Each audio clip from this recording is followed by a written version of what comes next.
Welcome back to episode 136 of the Hockey Cards Gongshow podcast. My name is Josh. I'm here with Troy.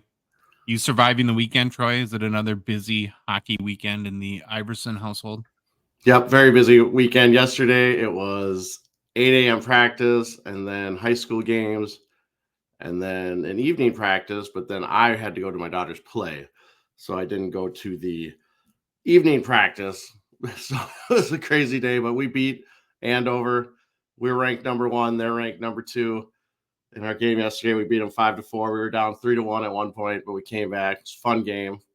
Crazy crowd. It was awesome.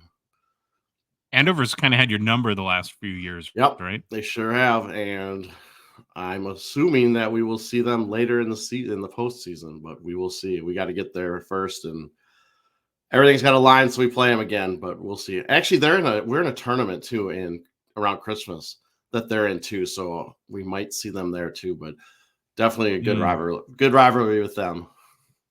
Well, I was ready to jump on and proclaim once again that our Wild stink, which they probably still do.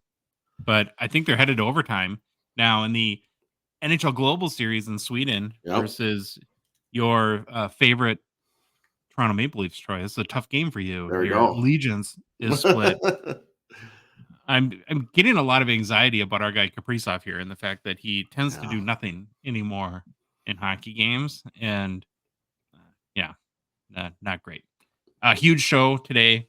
Had a lot of fun preparing this one. Hopefully you guys will really like it as well. But just a quick reminder before we get started that our show, the Hockey Cards Gongshow podcast, is a Patreon podcast, which means that we rely on the support of listeners and watchers like yourself to help us cover our show expenses, to continue to produce more and hopefully better hockey card content, and help us fund initiatives, even in a small way, to grow the hobby. It's really easy to support us. You can go to our Patreon, join our out of $1.99 support level tier. It's $5 a month. It gets you access to our Discord, where you can join our community there, participate in some of the fun stuff we do. It's very easy to do. You can just go to our website, hockeycardsgongshow.com, and there's a link at the top of the page to become a patron. Or you could go to the Patreon website directly, patreon.com, and there search for Hockey Cards Gong Show. There is a link in the show description if you're listening to us on a podcast app, or in the YouTube description. Or finally, there's a link in our TikTok and Instagram profiles via our link tree as well. We have we have kind of an upgrade and a new member since our last show. We have an upgrade to triple gold, which is our highest level tier. B. Mitchell, thank you for doing that so much. Or his name's Ben. And just to give him a little shout out, and this is kind of fascinating, Troy. I can't wait to check this out. He's got a eBay store, Ben Mitchell's Cards, if you want to search that out. And apparently, early this week, he's putting up a bunch of game-used Vezina cards. Oh, nice. Up for sale. Very cool there. And then we do have a new out of 199 member, Cards AH. So thank you both for your support. We greatly appreciate it. And with that said, Troy, are you ready for the game plan? On today's show, we begin with the almost greatest NHL player to wear number 36, and it's a good one for us, I guess. We'll enjoy it very much. Then we take a look at who's hot and who has been picked up by the struggle bus. Next, it's off to Hobby News. This is followed by Josh doing a bunch of research, and he's kind of going to go off on the current comp system that a lot of people use, as it is kind of broken. So please stay tuned for that. I would not say kind of broken. I would say it is completely broken. Yeah, it is broken. So lots of good research and info on that. We end the show with the trifecta of new product releases, our Gong Show mailbag, and personal pickups. All right, Josh, we are on episode number 136. Previously, we looked at the greatest NHL player that wore the number that matched our episode number. We ran through all those numbers. So now we are looking at the almost greatest NHL player to wear each number from the runners-up list in the Hockey Writers' Greatest NHL Player to Wear Each Number article. All right, I shortened it up. Hopefully that was shorter. Josh, the almost greatest NHL player to wear number 36, per the nominees in the Hockey Writers' Greatest NHL Player to Wear Each Number article, and selected by me, is our boy, Matt Zuccarello. Okay, so I've got a thing here now. Yep. I'm hoping that by us speaking about Mats in a very warm, positive, fun way, Yep. that it'll channel some good hockey juju into the universe because as we speak, the Wild are in overtime with the Toronto Maple Leafs, and Yep. maybe Zuccarello will score the winning goal. That would we would know for sure then that the hockey gods favor the Hockey Cards Gongshow podcast. Yeah, But we'll keep everyone posted how this turns out. I'm yeah, I'm gonna I'm a little pessimistic. I'll just say that. But come on, Mats, let's do this. let's do this. All right. There's only a other nominee at number 36 was UC Jokinen. So I think we landed on the right guy with Zuccarello. And even if it wasn't, I'm still going to pick Zuccarello. As a Yeah. reminder, the greatest to wear number 36 was Matthew Barnaby. I don't even remember doing that one, but I guess I did. Hopefully I did. All right. That would have been a long time ago now, right? Oh, a long time ago. Zuccarello. All right, Josh. He is a winger from Oslo, Norway. Josh, I have been to Oslo, Norway, long time ago, but I've You been played there. hockey there. I played hockey over there.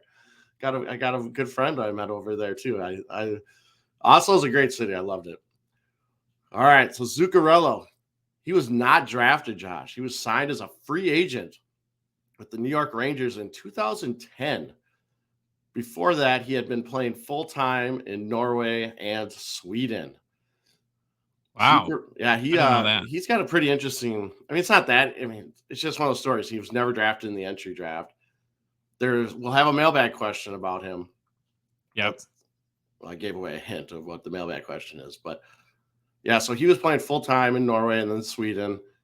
Fine, he got some recognition. There's people started seeing he's scoring a lot of points, and the Rangers picked him up as a free agent.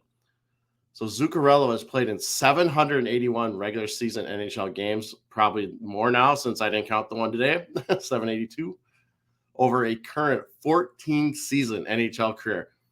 That kind of shocked me. I hadn't realized he'd been around for 14 years. I have breaking news, Troy.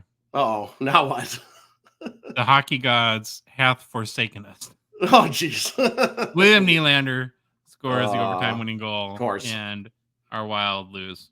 Well, that So kind of that ties into today's show because guess who's going to come up in a segment? Nylander. All right. Zuccarello began his career playing 8.5 seasons with the New York Rangers. He then had a short stint with Dallas. He has currently played the last 5 seasons with our Minnesota Wild. For awards and accomplishments, so there's no major individual awards he's won, no cups, anything like that. But I actually did, from the mailbag question, researched a award that he did win. He's a 3-time Stephen McDonald Extra Effort Award winner. Now, if you don't know what that is, I'll give kind of a little background. So Stephen McDonald was a New York City Police Department patrolman who was shot and paralyzed on July 12, 1986. The shooting left him a quadriplegic. The New York Rangers established the Steve McDonald Extra Effort Award in his honor following the 87-88 season. McDonald would personally present a Ranger with a trophy and a $25,000 check in the player's name made out to the Steve McDonald Foundation. And Zuccarello, with his stint with the Rangers, won this award 3 times. That's really cool. Yeah. I like that. Yep. Really cool. And you can look up the list. It's a pretty well-known award and everything. I think Gretzky's won it. A bunch of Rangers, obviously, because it's their award. Did Gretzky donate his turtleneck that he wore during that time? His turtleneck and hopefully an extra $25,000 check. I think Gretzky could afford it. All right, for his regular season stats, Zuccarello has 190 goals, 399 assists for a total of 589 points.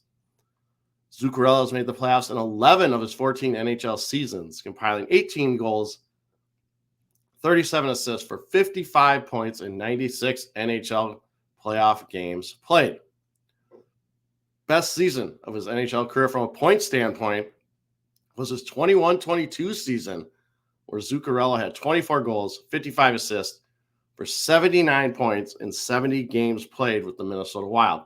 I do remember that season because it seems like he almost, and that came out of nowhere, but I think it was kind of shocking how well the Wild were doing that season. Oh, look at those Zuccarello. colors, Troy. I know. I love it. That's why I Oh, found this picture. I had to put it in there. If you're watching on YouTube, where they're showing him in the retro wild North Star colors, it's really mhm. awesome. Zuccarello is a gifted passer who can create offense with high-end skill set similar to that of Martin St. Louis.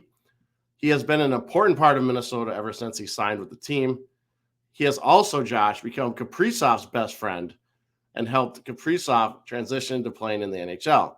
Now, hopefully, Zuccarello is going to have a sit down with our boy Kaprizov and tell him to get it together.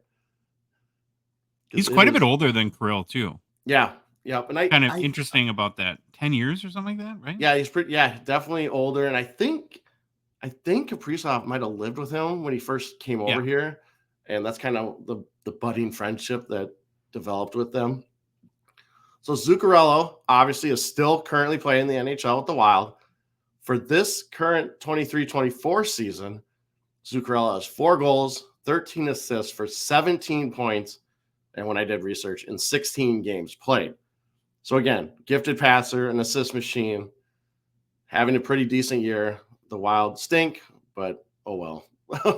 Hopefully Zuccarello can, What else is new, Troy? yeah, what else is new? Can pull him out of it. So fun, interesting facts for our boy. There, man, I could not find much. It seems pretty vanilla for my. I only got 2 of them, but holy nicknames. So if you go on to Hockey Reference, sometimes I don't know what determines this. They list nicknames for the guys in the top left. Zuccarello has a ton. I'm just gonna read them off. Zook, Zuki, the Lizard King, the Hobbit, the Norwegian Hobbit Wizard, All right, and stop. the Lizard. Stop. The Norwegian first of all, a nickname is not 4 words long. The I know. Norwegian Hobbit Wizard. Maybe I it's this also known as the Norwegian Hobbit Wizard. I love I want an investigation over that one. I'm it. calling for one right now. Yeah. Zuccarello, as we stated, is from Oslo, Norway. He holds the all-time records for games played, goals, assists, and points by a Norwegian-born player. I'm still fascinated. I think I read that there have been 8 Norwegian-born NHL players. Yeah, To wouldn't me, you assume that hockey is a much bigger deal in I Norway would. than it actually is? But I apparently it's would. Yeah, they're and I too busy think, doing what's the ski thing where they shoot guns and cross country oh, ski? that biathlon. Biathlon. Yeah, yeah. Yeah, I they're think uh, that's what they're they do. they're doing that in cross country skiing because they always dominate cross country skiing in the Olympics. But Mhm. yeah, so it's still wild that only 8. I think I have that number right, 8. Maybe it's off, but that's what I remember looking up. All right, Josh. So that's our little bio on our boy Matt Zuccarello. His rookie card. Oh boy, Josh, this is where I just got depressed. So there is basically 0 hobby chase for our boy Zuccarello. For his rookie card, I originally looked up the list and I was like, okay, it's going to be this one. I did the 2010-11 SP Authentic, his Future Watch. It's out of $9.99. There was no auto version or anything. But then I looked it up and that was sad. PSA 10 pop, Josh, is 0. There was only 1 graded copy Oh, at PSA. Only 1 graded copy, and it's a PSA 9. So I'm like, interesting. I don't think I found any sales for it. Now, the big card, the big one that he had the most graded copies at PSA was this guy. This is his 2011 2012 OPG, but it's an actually update card from 2010 2011. It's number 611. This one, Josh, has a PSA 10 pop of 3. And that is the most that he has graded. I've never seen that card before. That's I know. crazy. Isn't it cool? With a last sale of $33.99 US on January 15th of 2022. If you look at him in the PSA pop report or search by player, it's not very good. I mean, there might be, I think 3 is the most cards he ever has graded it for any set. And the rest of them are just like one-offs here and there. And I did go to Beckett too, and I don't think I found any graded cards in Beckett. So maybe I Wow. was misspelling his name, or who knows? Maybe I was on the struggle bus. I don't know what was going on, but not a lot of hobby love for Zuccarello. So I have 2 comments on Zuccarello. Yeah. The first is if you're ever watching a Wild game, pay attention to how long his stick is. And there's a lot of articles. It's ridiculous how it's like he uses a stick for like an 8-foot tall person. one of those guys that does that. And then the other thing, and he's a good player, so I don't mean this in as a slight, Troy, Yeah.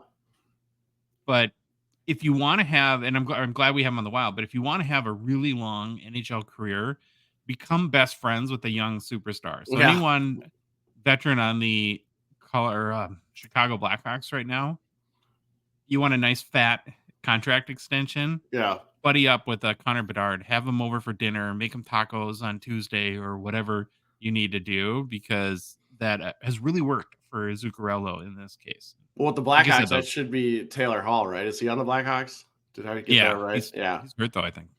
Oh, is he? Yeah, of course. All right, Troy, good job. Matt Zuccarello, the almost most famous number 36.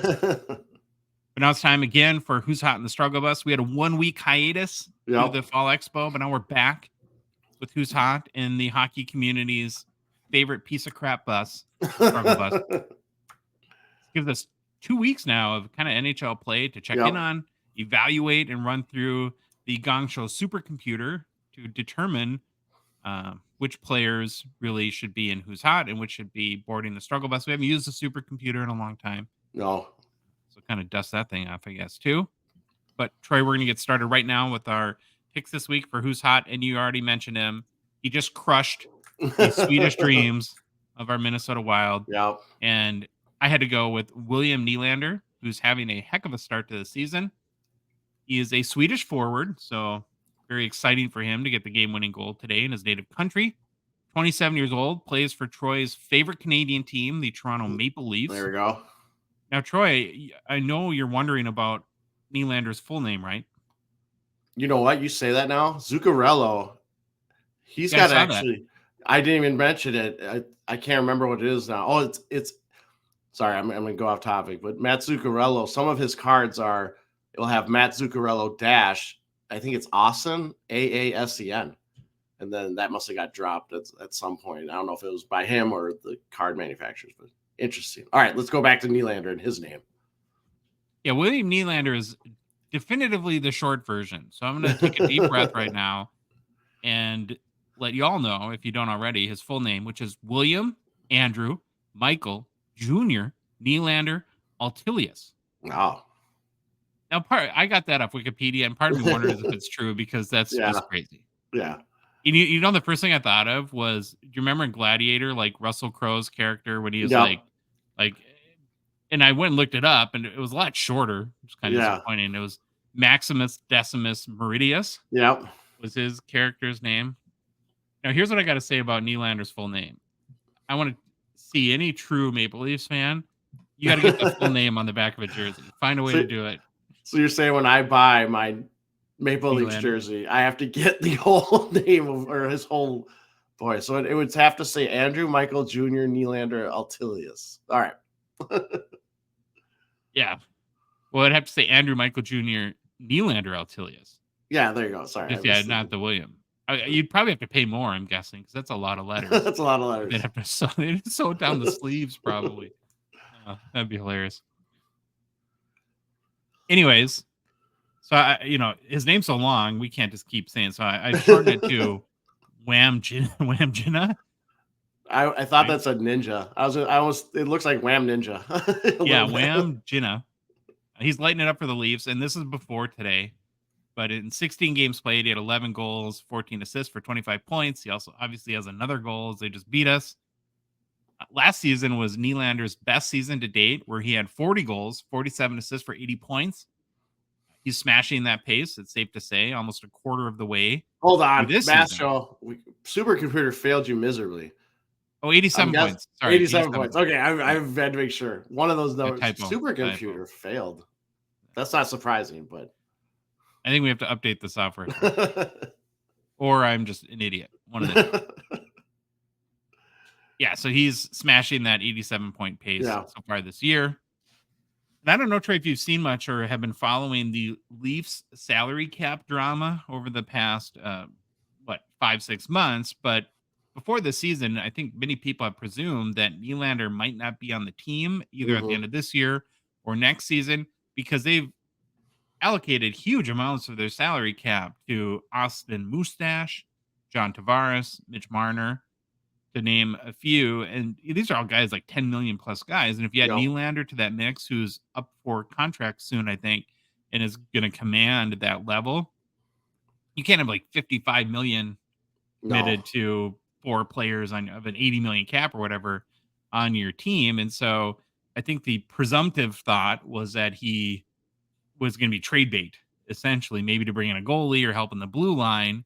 Now, though, in the last couple of weeks, I'm starting to hear rumblings, whether it's from pundits or fans, whoever it is, that maybe Toronto would be better off with Wham Jinna over Marner, even for the long haul, which would have been sacrilegious a year ago. And not Yeah. that Marner has been horrible this year. He's got, well, as of yesterday, he had 18 points in 16 games played.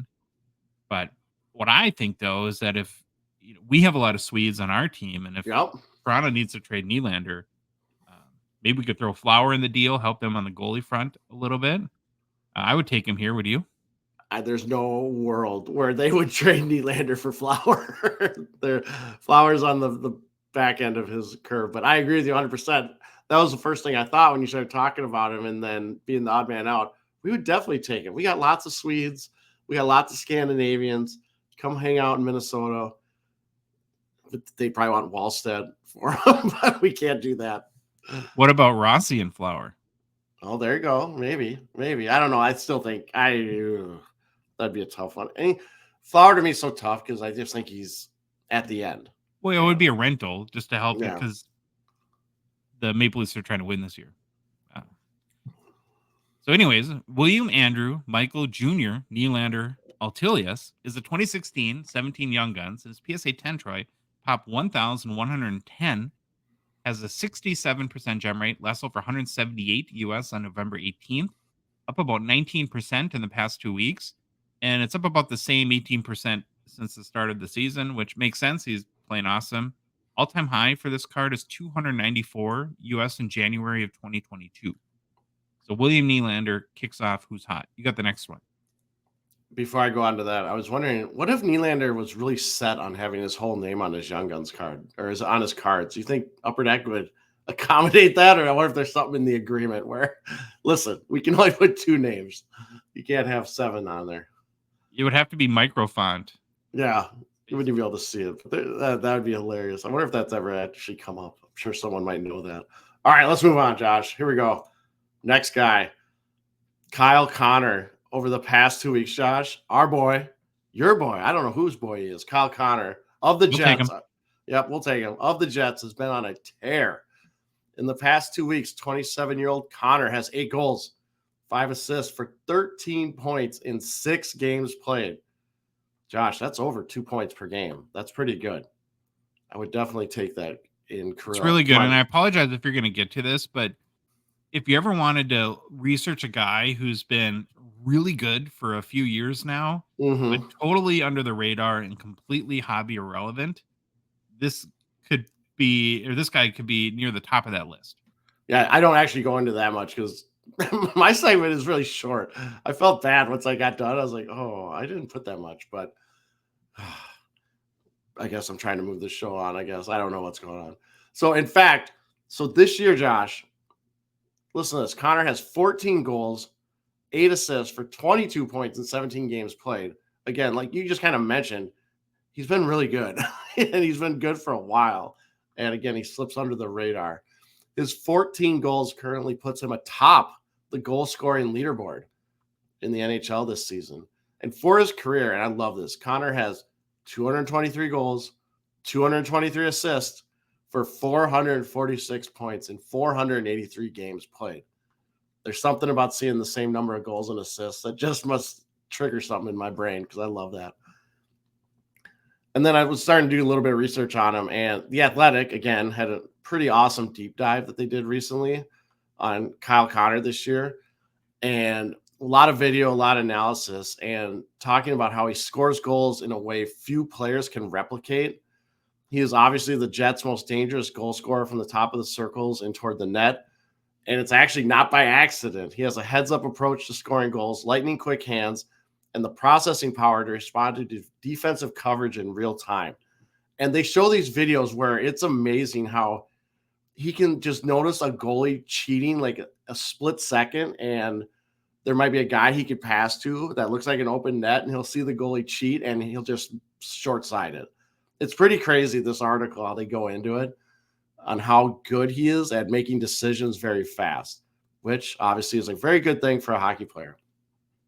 But yeah, Kyle Connor's been a beast lately. I think he's one of those guys I need to look up more and just I know we talk about him every once in a while. He's not like a regular on the show, but he's definitely an awesome player, and he's definitely showing it this year to start the season. Another thing, this is slightly off topic, but we need to add to our list to dig into points, overall points so far this year. There's like a lot of guys with a crazy amount of points. Yeah, our goalies are suffering. Our goalies are struggling. The whole goalies should be on the struggle bus. Whole position. So Kyle Connor is a 2016 Young Guns, Josh.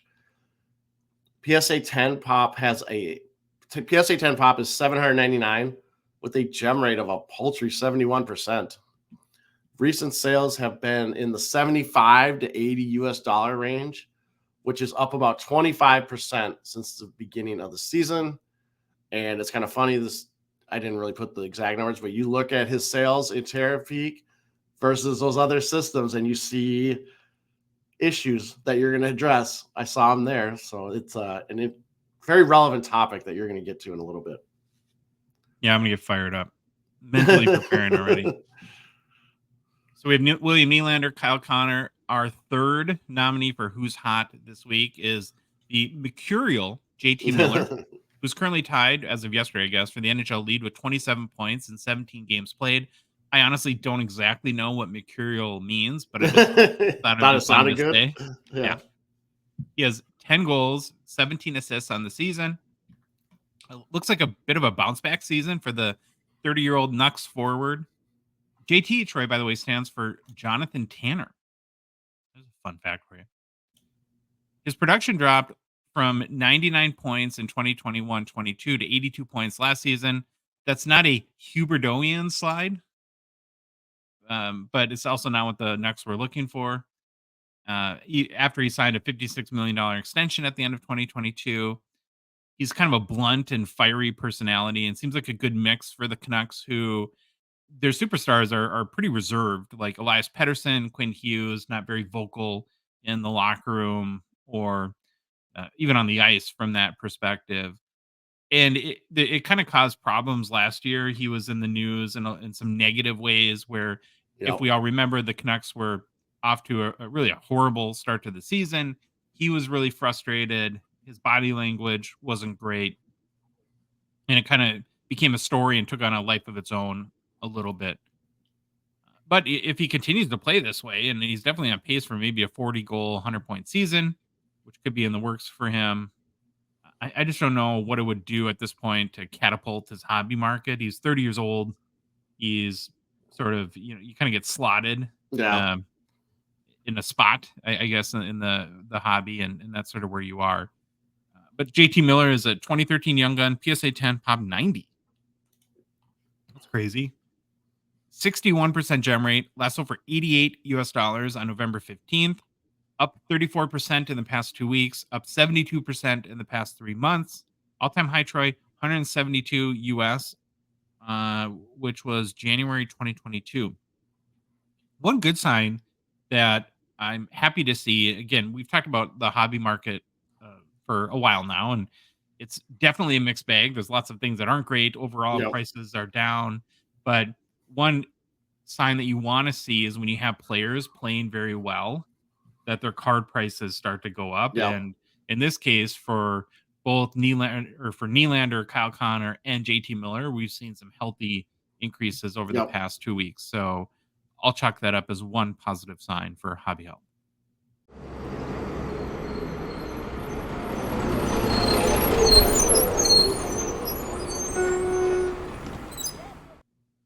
Well, it's here, Troy. It's Struggle here. Bus. Got a couple guys who are definitely deserved to be on the struggle bus. And we got to start. Now, I'm going with the goalie, and you're going with the forward, which is crazy because you're America's favorite goalie coach, as we know. Yeah. But had to put Stuart Skinner on the struggle bus. There's a ton of focus last week over the Oilers and the coach being fired, waiving Jack Campbell and sending him back to the AHL to stink there too, Yep. frankly. And what was maybe glossed over a little bit is Campbell wasn't even the worst goalie on the team at the time he was waived. It's just circumstantially, right? He's Yeah. old and Skinner's young, and I think like there's some waiver issues where maybe they thought Skinner would get picked up right away, but nonetheless, Skinner has had a worse season to that point than even Jack Campbell. So their whole goalie situation is a complete dumpster fire, or Yep. was at that point. So you don't want to let Stewie Skinner slide by with all the Jack Campbell news. The 25-year-old Oilers goalie is on the season now, Troy, 4-5-1 in 12 games played, 3.23 goals against, .880 save percentage. Very Now, Tom Barrasso like. Those are Hall of Fame yeah, numbers if you played in the early 80s. the early 80s, not today. And the crazy thing about this whole situation is unless the Oilers are able to make a trade or pull a goalie out of a hat somehow, hire a Yep. magician, I don't know what they're going to do. It seems like they're going to ride Skinner hard through the end of the season. Like he may play 70+% of the games. And so they're really counting on him to help turn this around. Well, yeah, And they need Skinner of old, like where he had those hot streaks last year. yeah. And every goalie has them, but I think they saw enough in Skinner where they're hoping he can put that back together. Now he did have a bit of a rebound after the Oilers got rid of Woodcroft, and I can't remember the name, like Knobloch or something like that. I think it's Chuck Knobloch, but it's probably not him. Chuck Knobloch.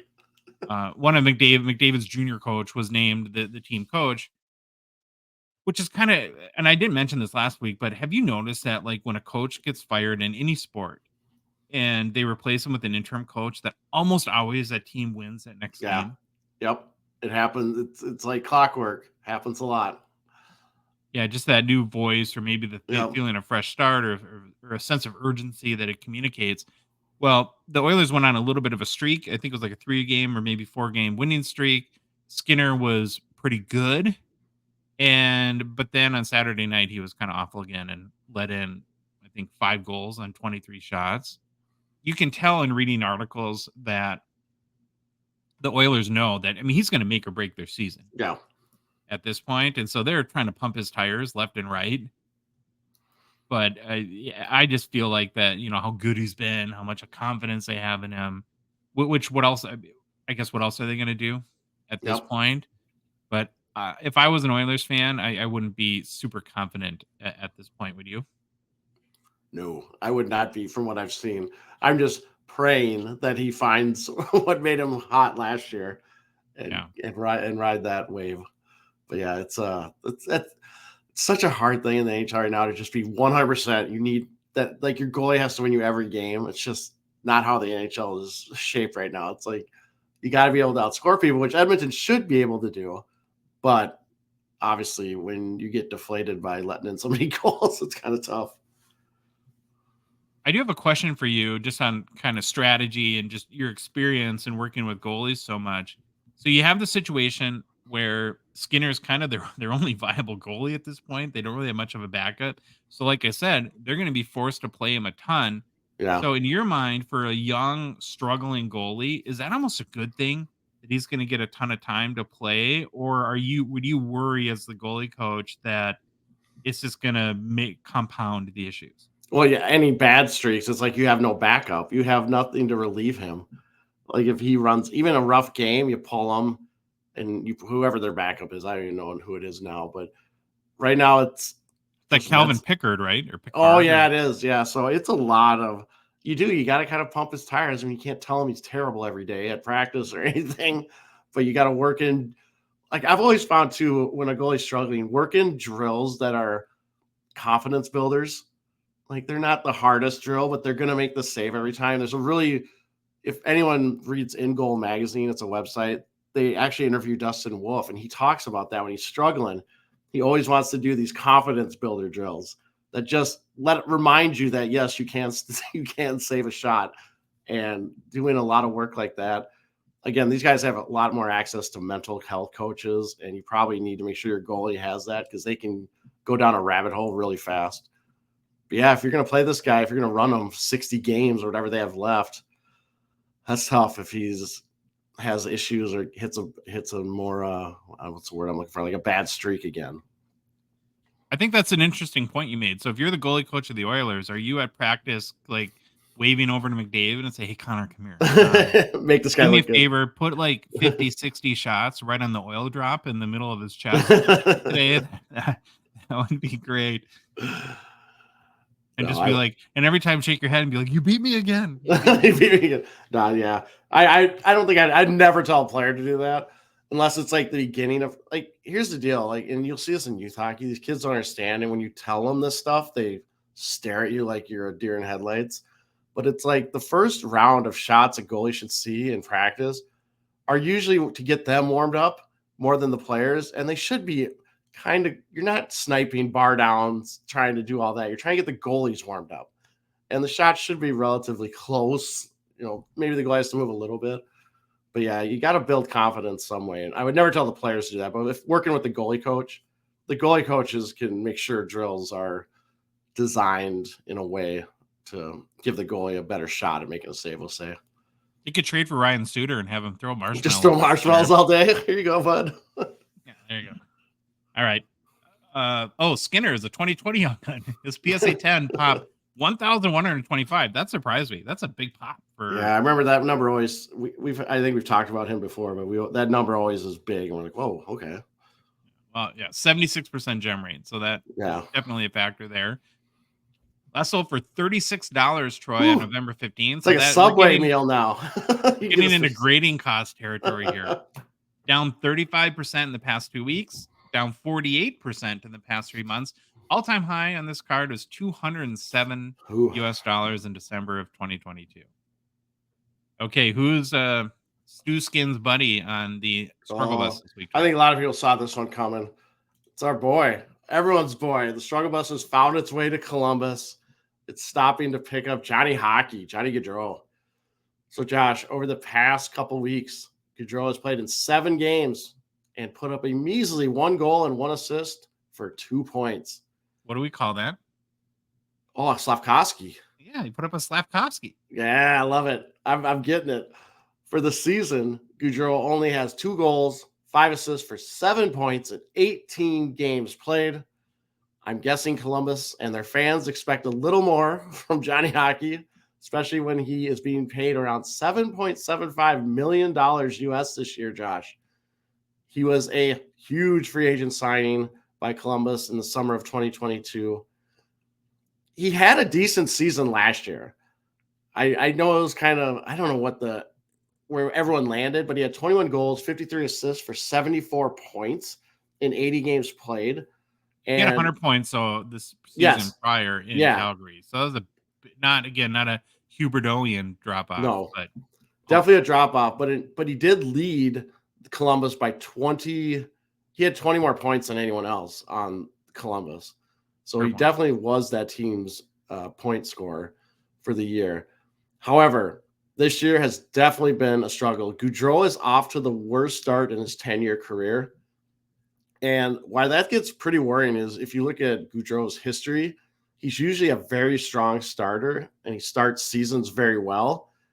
And this is the only season in his career in which he hasn't had double-digit points after 16 games played.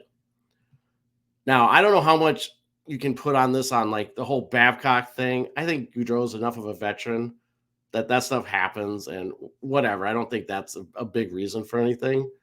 But I think Babcock made fun of the pictures on his phone and it hurt his feelings, or I'm always curious because Gaudreau was one of the guys that came out and said, "Oh no," he's being the leader, trying to say, "No, none of this happened," or it was very like tried to word it. Him and Boone Jenner though were put in a really tough spot. Tough spot. It. Like if you because knowing Babcock, you say something, he benches you for the first 10 games because he's not a nice person when it comes to playing hockey.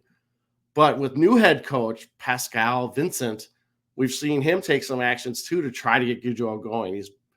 We saw, was it a couple days ago or last week, Gaudreau was benched in the 3rd period. They've even moved him to the 3rd line, and they're just trying to send a message or get him going to say, hey, let's step it up a little here. And for his part, you read any interview recently with Goudreau, he understands what's expected of him. He admits he is struggling, says That's all the good. right things. Yeah, says all the right things. It's not like he is totally oblivious to what's going on. And even mentions, he says, I have a really good contract and I'm not playing up to it. So Well, they benched Patrick Laine too, right? yeah, they aren't messing around in Columbus. So, That's good but though. I yeah, mean, it it's is good. good. It is good. And Gaudreau, all that has landed our boy Johnny Hockey on the struggle bus, Josh. So Mhm. him and who's the other guy? Stuart Skinner. I have to look it Yeah. up. It was Stuart Skinner can have a nice chat. I know All we're right. known for forgetting our show, Troy, but when we forget what happened 3 minutes ago, that's a Well, I knew as a record. goalie, I for some reason Jack Campbell kept popping in my head. All right, Gaudreau has a 2014 Young Guns. PSA 10 is a pop of 478 with a gem rate. Well, I put a gem rate of 65. I'm assuming that means 65%, but who Probably. knows? Last sale I found in Terra Peak was on November 5th of 2023 for 109 US dollars, which is actually up around 7% from early October. So I'm it's shocked his Young Guns is over $100. yeah, and it doesn't sell that much. I mean, that pop's pretty low ish, Yeah. which makes me question my gem rate number there. So I might look that up while we talk. But yeah, so it's been around that $100, 109 somewhere in there. But I'm curious to see what happens if he keeps struggling. I gotta believe it's gonna kind of fall a little bit more. Well, that's a struggle about Stuart Skinner and Johnny Hockey, Johnny Goudreau. We're going to move on quick, Troy, and make a quick mention for Gong Show partner and sponsor Slab Sharks. Of course, many thanks to them for their support of our show. The current Slab Sharks weekly auction is live, ends this Thursday night. It's their largest auction to date, Troy, with more than 3,500 total items. It's crazy big. I'm assuming they took in tons and tons of cards at the expo. Every time we walk by, people were handing them their cards, so Yeah. makes sense in that regard. I did spend some time this weekend and perused the auction, which did take a long time because well, there's Yep. 3,500 items for gosh sake. But did find a few hockey cards, well more than a few, but I'm just going to mention a few that jumped out at me. So is this a good card, Troy? It's a 2010 SB Authentic Sign of the Times triple with Gretzky, Howe, and Orr out of Yeah. 25. I would like to have that card. That's a very A nice lot. card. Or how about a 2013 The Cup Nathan McKinnon RPA at a 99 BGS 810? A really sick three-color patch, like the patch. You don't see this card too often No. up for sale, so it's kind of neat to see that McKinnon Cup True RPA. There's a very, very nice 2019 SB Authentic Jack Hughes flop Future Watch Auto patch out of 100 with a sweet three-color patch as well. I really like the design this year, the flops. Mm-hmm. Very, very cool card there. Then here's another card that I don't know if I've ever seen for sale, and I'm sure it's come up for sale, but again, you just don't see it very often. A 2003 SP Authentic Patrice Bergeron Future Watch Auto at a 999 PSA 10 Auto 10. So top grade on that card. And then lastly, Troy had to feature this one a little bit. It's a grail for many, many people. And Cloud Collector, cover your eyes. 1990 Pro Set Stanley Cup hologram out of 5,000 PSA 6. Yep. I got to ask you about this card since we don't talk about it much, but I'm going to be honest. I don't know if I really get the whole hype around this card. It's not that I don't get it at all. I'm not trying to be like super negative on it, but it's just kind of funny to me in a cool way, I guess, Yeah. how crazy people go over this card. Yeah, and I wonder. I'm guessing too. It has kind of what you grew up with. I don't remember in Minnesota where I grew up. I don't remember pro sets. I'm sure they were around, but I just had more tops, and I didn't. I didn't have a lot of pro sets. So maybe that was why I'm not that into this card. But I definitely we get the history of it, and it's definitely a cool card. But yeah, the hype and the money spent. I probably wouldn't do it, but that's just me. But there's a lot of people that love this card and chase it. It's the main set I collected as a kid. Like it was like right in my Oh, really? prime years. So I just didn't care about Pro Set probably Yeah, when I I was a kid. assume that I got it. I'm like, what's this crap? And like threw it away. I'm sure I did that. Well, these are obviously again just a few cards in this week's auction. There's tons and tons more awesome ones to bid on. So again, go to slabsharks.com for a link to the auction. And if you're a Canadian hockey cards collector, you might want to consider Slab Sharks for your eBay consignment services, as obviously thousands of other collectors are already using them. And if you wonder why are they growing so fast, well, it's because they make it super easy to sell your cards on eBay by basically doing all the work. They take the photos, list the cards, answer buyer questions, ship them to the winners, whether it's in the US or Canada, and then they handle any post sale issues. So, again, slapsharks.com for complete consignment information, including payout rates, and to get started consigning with them today. They are offering that 98% payout rate on Connor Bedard cards. So, obviously, there's a ton of Bedard cards Yep. in the auction as well. If you're a Bedard fan looking for cards there too. Happy news! Let's do it.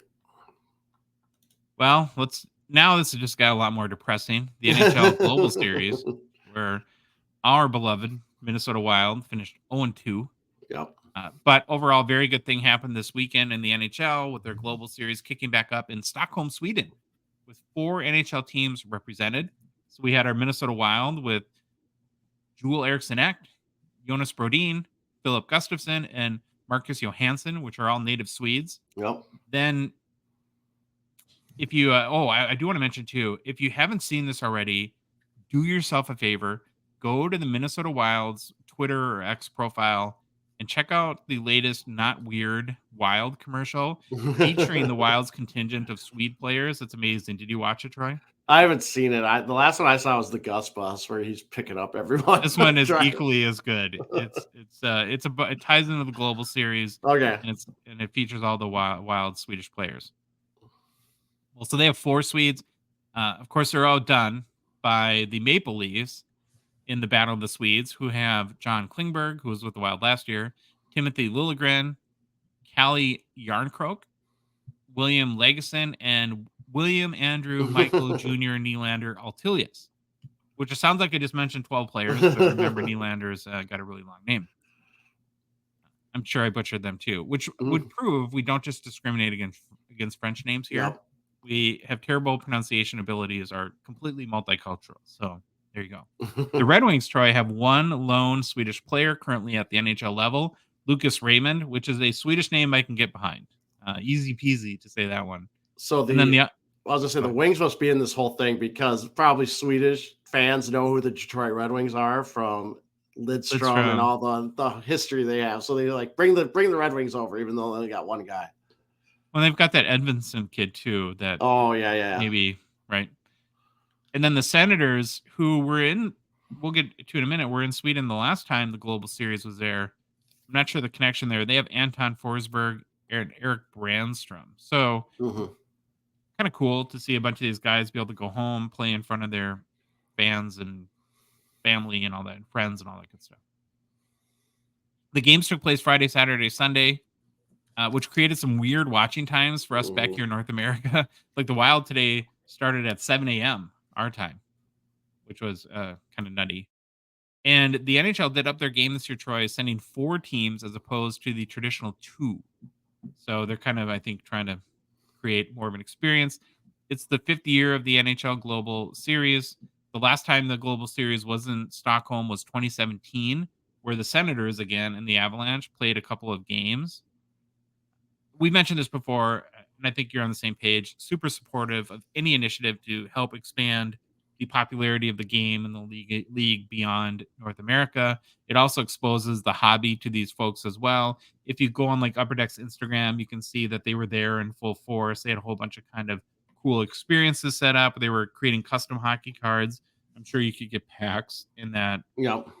That whole sort of thing as well. And if you're listening, Upper Deck, I think what would be awesome, you guys should fly me and Troy to the next one, and we'll do our show from there. And Troy will start by telling everyone how, wherever it is, how he played hockey there once. Oh, right? You're going to love this. You're going to love this. So I'm guessing these games, were they in the Globe Arena? Do you know where they were played at? It's probably got a new name now. Avicii, I think, Arena.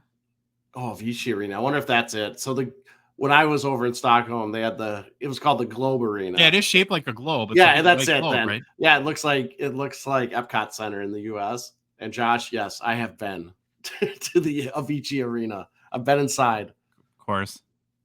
Yeah. It would be weird if you hadn't tried. So kudos to the NHL for exposing the game internationally. We're going to move on to Leaf Trading Cards has a new owner. So Brian Gray sold his company. I noticed, Troy, that you're not a buyer, that you didn't buy it. Did you get like sniped at the end of the auction or something No, like I that? didn't. I did not. I love your next Wouldn't that have point. been awesome if Brian Leaf had actually put his company up for sale on eBay? Like done a 7-day auction starting at 99 cents. Or PWCC or something like Yeah. that. That would have been amazing. So according to the official news release that we officially obtained by copying and pasting it from Twitter, a company called Orange Mountain Capital purchased the company. The release stating that OMC, as I like to call it, is entering the sports and pop culture space. So I take that to mean that they have no experience in trading cards, which is interesting. So I Yeah. don't know. Do you think at this point it's a good thing or a bad thing that Baby Leaf is under new ownership or will have a new direction? What's your thoughts? I I don't follow Leaf enough.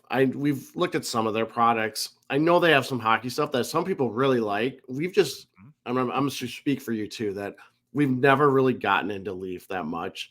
I think Oh, the whole unlicensed thing is kind of a downer for me personally, but I did buy Art of Hockey. I've definitely seen all the you other went in for sets. like $500 on their one I cabinet, just didn't you? I mean, it's yeah, crazy. yeah. I'm not the biggest fan of Leaf. Brian Gray himself, I know there's been stuff around him. Like it seems like everyone in this hobby, there's some kind of issue with him. And I guess it might be nice to get some new leadership in. I have no clue about this orange, whatever, pop capital, Orange Mountain Capital, Orange Mountain Dew Capital. I don't know what they're called. But yeah, Wow. maybe it's something new. I'm curious to see what happens if they, keep putting out the same products. Are they going to bring in new ones or whatever? But yeah, it's interesting. It just doesn't do that much for me personally. It's a fair criticism that some people have made on our show that we don't cover stuff like Yep. Leaf or President's Choice, and honestly, it just has to come down to we're not really interested in it, so it's hard to do a whole bunch of research and But now I'm going just to make get a to it. segment on it. We're gonna do a whole show. I'm telling you, on one of these days, on these things.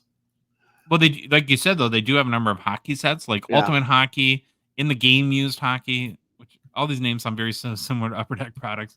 Art of Hockey, which we'll get to in a second. Leaf Lumber Hockey, Superlative is the one you see as well.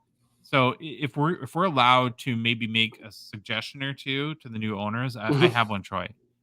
Here's my suggestion. Please do this. For Art of Hockey, maybe hire some new artists. Yeah. So who can forget? I think although we'd like to, I don't this even want to. I don't even rendition, want to show this. I'm oh, like scarred by this thing. yeah, this card of legendary goaltender Minome Rayom. I first thing I'll say is I apologize if your kids are watching. I'm sure we've scared them. And this is not what Minome No, Rayom looks she like looks because nothing like this. if you're watching on YouTube, here's an actual picture of Minome. I'm a happily married man, but she's a pretty lady. Yeah, the card that they did.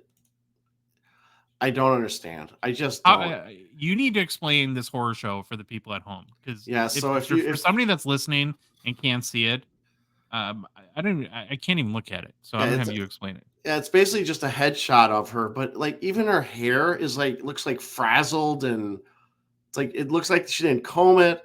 They put like these huge cheeks on her and a lot of like age lines, and it's such not a good picture. I'm all about It- accuracy. Like again, she's not yeah. 23 again. She's not 23.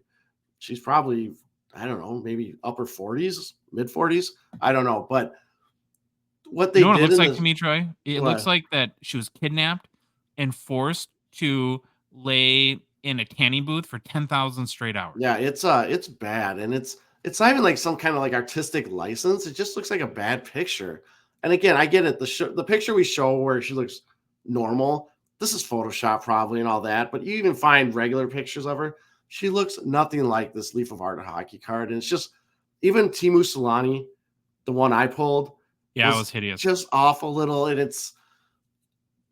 I I don't know what they're trying to go for. It's just you gotta. I need something better. That I just and it's Do you just think at she least can sue for defamation of character I don't for know. this? It's got to be more accurate though. This is just not a good picture. It's like it reminds me of those statues, like when Cristiano Ronaldo, soccer player, they unveiled this statue once, Yes. and it was so hideous. It didn't look anything like him. That is, it's like Do you what? ever What say were you? no, that I don't think that was Ronaldo.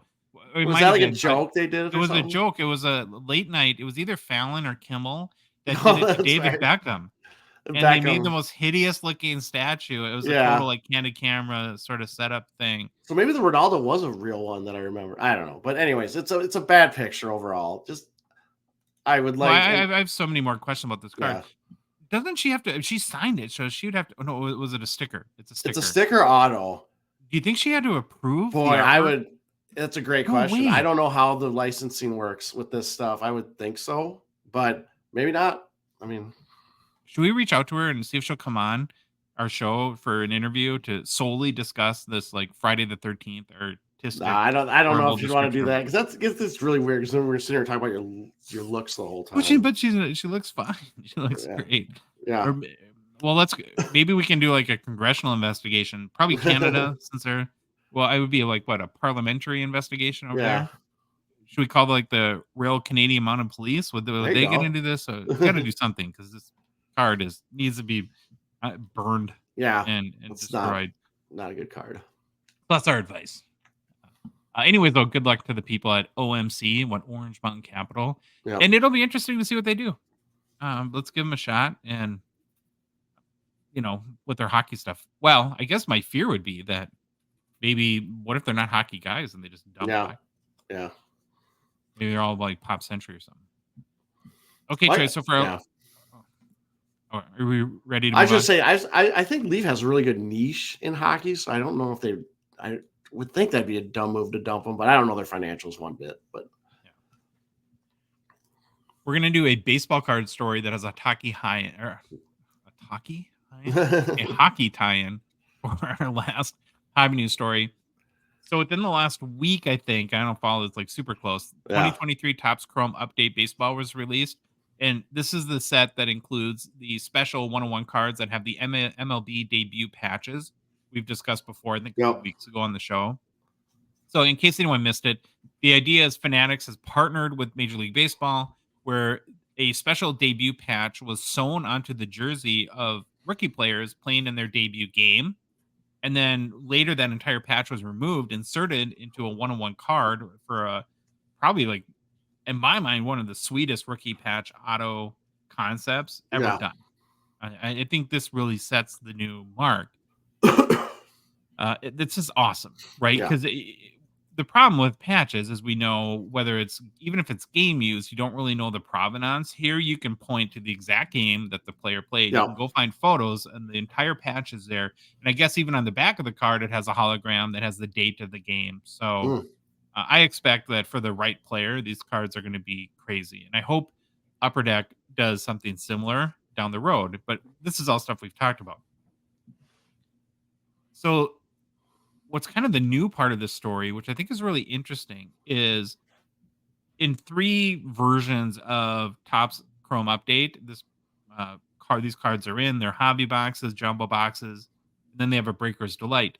In hobby and jumbo, they didn't put the cards in the packs, even though they're completely done and signed. They put them as redemptions. Oh, The reason why Topps did that, Troy, is because they did not want the cards damaged because they feel that they're so special, whether it be in the pack out process, in shipping, by somebody dropping a box as they walk out the store, or whatever the issue would be.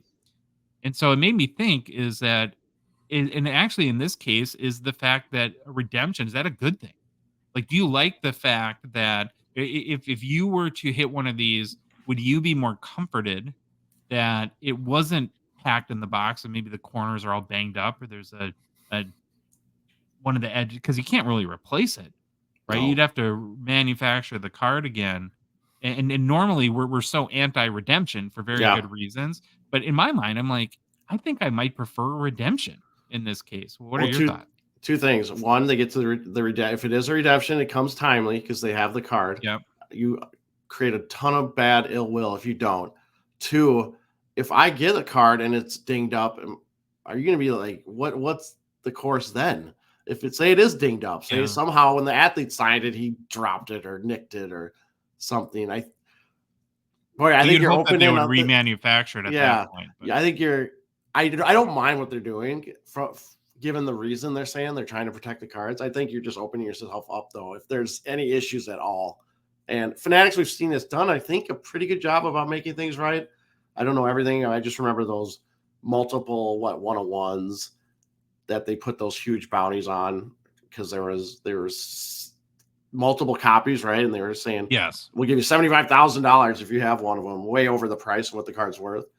But yeah, I guess I don't mind it. I just hope that they come then in really nice condition in a timely manner. Well, that would be the expectation. Yeah. The other kind of twist on this is that, and the reason why I mentioned the 3 versions of the product it's in, so the redemptions are in the hobby boxes and jumbo boxes.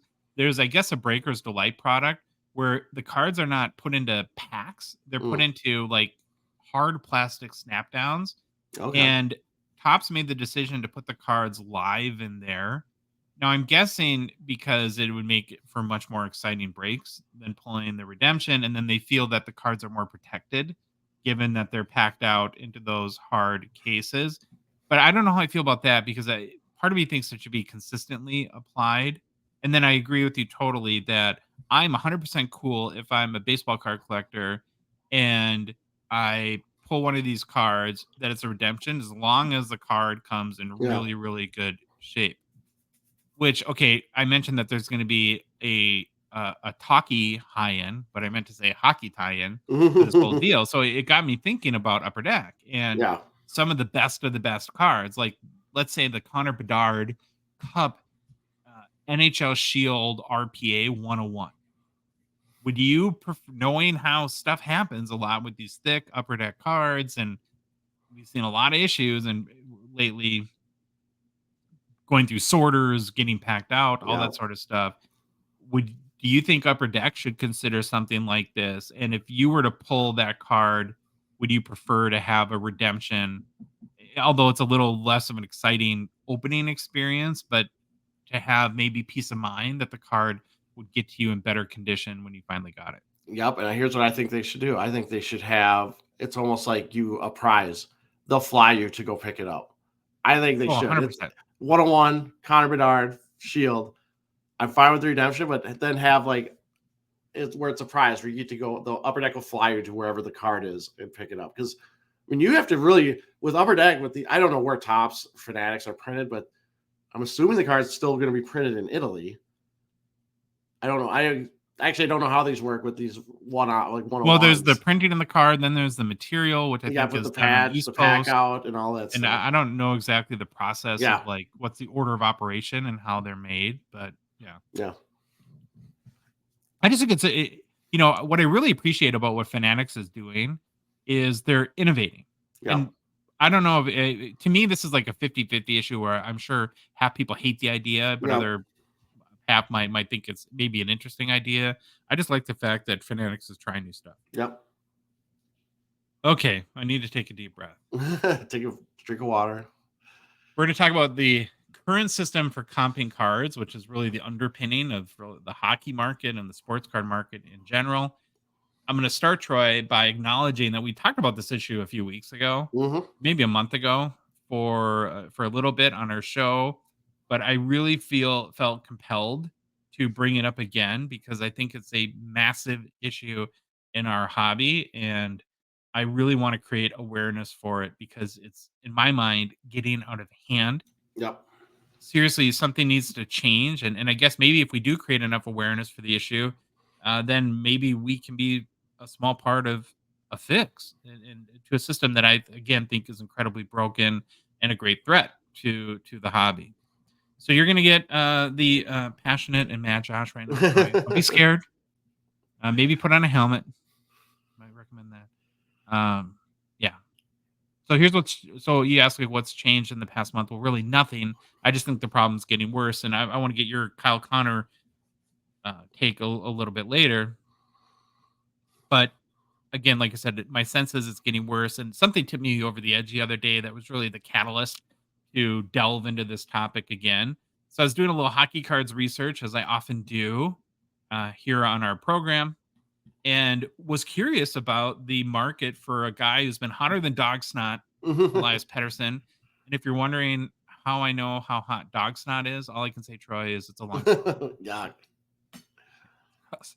Uh, so the season's about a month old. Peterson had, and this is as of Saturday, I think, 8 goals, 19 assists for 27 points, 17 games played. He's been awesome.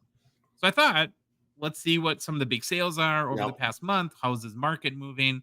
And so I pull up this report, which you're going to show right now, and it's from Card Ladder, and it shows over the past month the top Elias Pettersson sales. Yep. And like right away, I noticed, wow, there's some really big sales, especially for a guy like Pedersen who hasn't traditionally had much of a top end hobby market, really, or much of a hobby market at all, if we're going to be kind of completely honest. Yep. And the first thing that stood out to me, of course, on the report was there's a huge Young Guns high gloss BGS 9.5 sale that went for 8,000 US dollars on eBay on November 10th. So Yep. I'm like, whoa, that's a big sale. So I quickly look up the all-time sales. It's also the biggest sale ever for any one of Elias Pettersson's cards, except Troy, it isn't. Yep. Because when you go into eBay's other reporting system, which is called Terapeak, that is distinct from eBay sales history in that it only shows completed listings that have actually been paid for. You'll see the only ever paid for eBay sale of the 2018 Upper Deck Elias Pettersson Young Guns High Gloss out of 10 was 3,550 US dollars on April 1st, 2021. Yet this $8,000 US Pettersson High Gloss sale from November 10th persists and is there today on all the major trading card company reporting platforms. So we're going to go through them one by one Yep. just to And then we'll demonstrate show the this Terapeak one. So and I to didn't show be that one right yet, but and to be thorough. So yep. we've already seen it on Card Ladder, but here it is again. It Yep. says November 10th, it sold for $8,000 US. Well, not everyone uses Card Ladder. A lot of people use 130 point. Great service. Well, it's there too. Yep. $8,000 November 10th.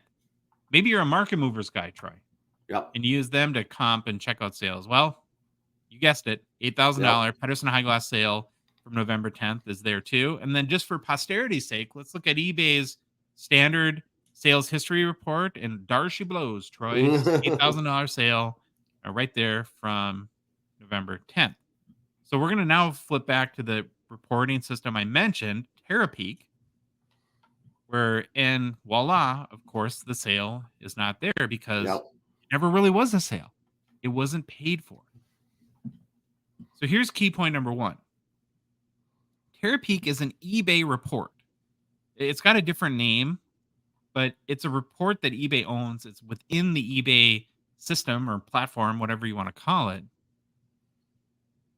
And so is eBay sales history, of course, is an eBay Yep. report. So they have two reporting systems that don't show the same data. And this is a point we Yep. made numerous times. It's wild. You work with data professionally for a living, and I'll ask you again. How do you explain that? Number one, I mean, isn't that like rule one of data is like one source of truth, right? That's why I have a Yeah. little bit of experience with data. And am I wrong in saying that? That's like kind of like a cardinal Well, sin. that's what you want to get to. Yeah, I don't know what they are doing. It boggles my mind. But then I start thinking, well, sometimes in accounting, you have financial accounting, managerial accounting, where you can kind of fudge your Tax numbers a accounting. little. Yeah. Yeah, where you can fudge your numbers a little more. But this is one of those things where, and to me, I don't know the complexities behind eBay's system. But wow, it just, I can't believe these two systems don't tie to each other, or just they can't mesh them together and figure out one source instead of these two sources.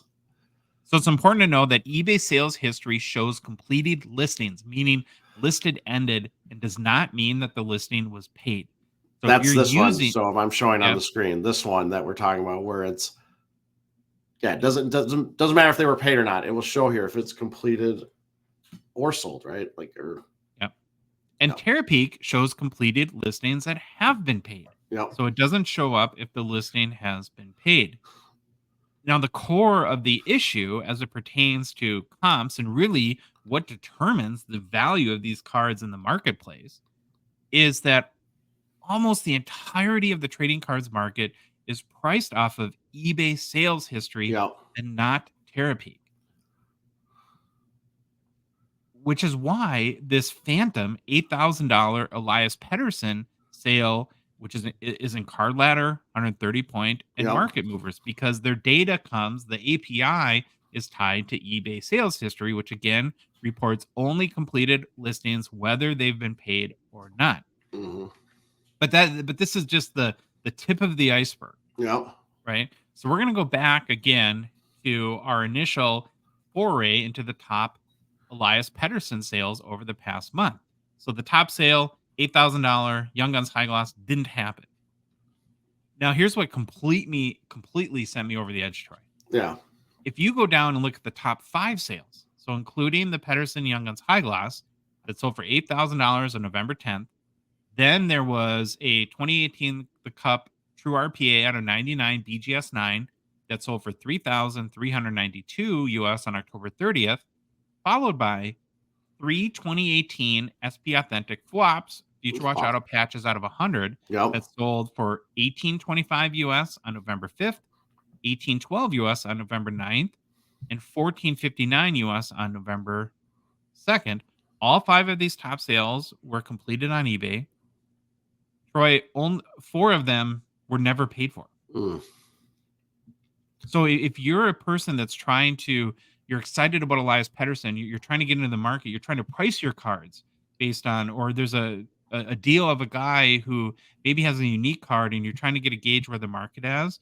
As of right now, 4 of the top 5 sales on almost every reporting system that exists in this hobby Yeah. for the past month did not happen.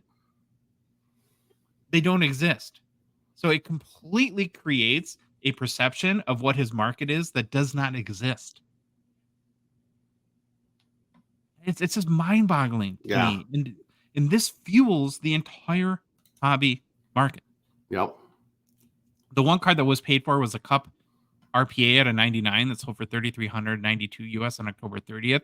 The 3 WAPs out of 100 were never paid for, Yep. which is an example of what I see a lot as I look at these sales every day of people that, in my mind, are manipulating the market. Maybe I have a couple of these, and I want to increase the market a little bit because, and I have this. Oh yeah, $621 is the highest Future Watch Auto patch sale for Elias Pettersson. That's the record sales of right now. Yeah. So what helps that card jump up in value? Well, let's create a few $1,800 sales that didn't happen. Yep.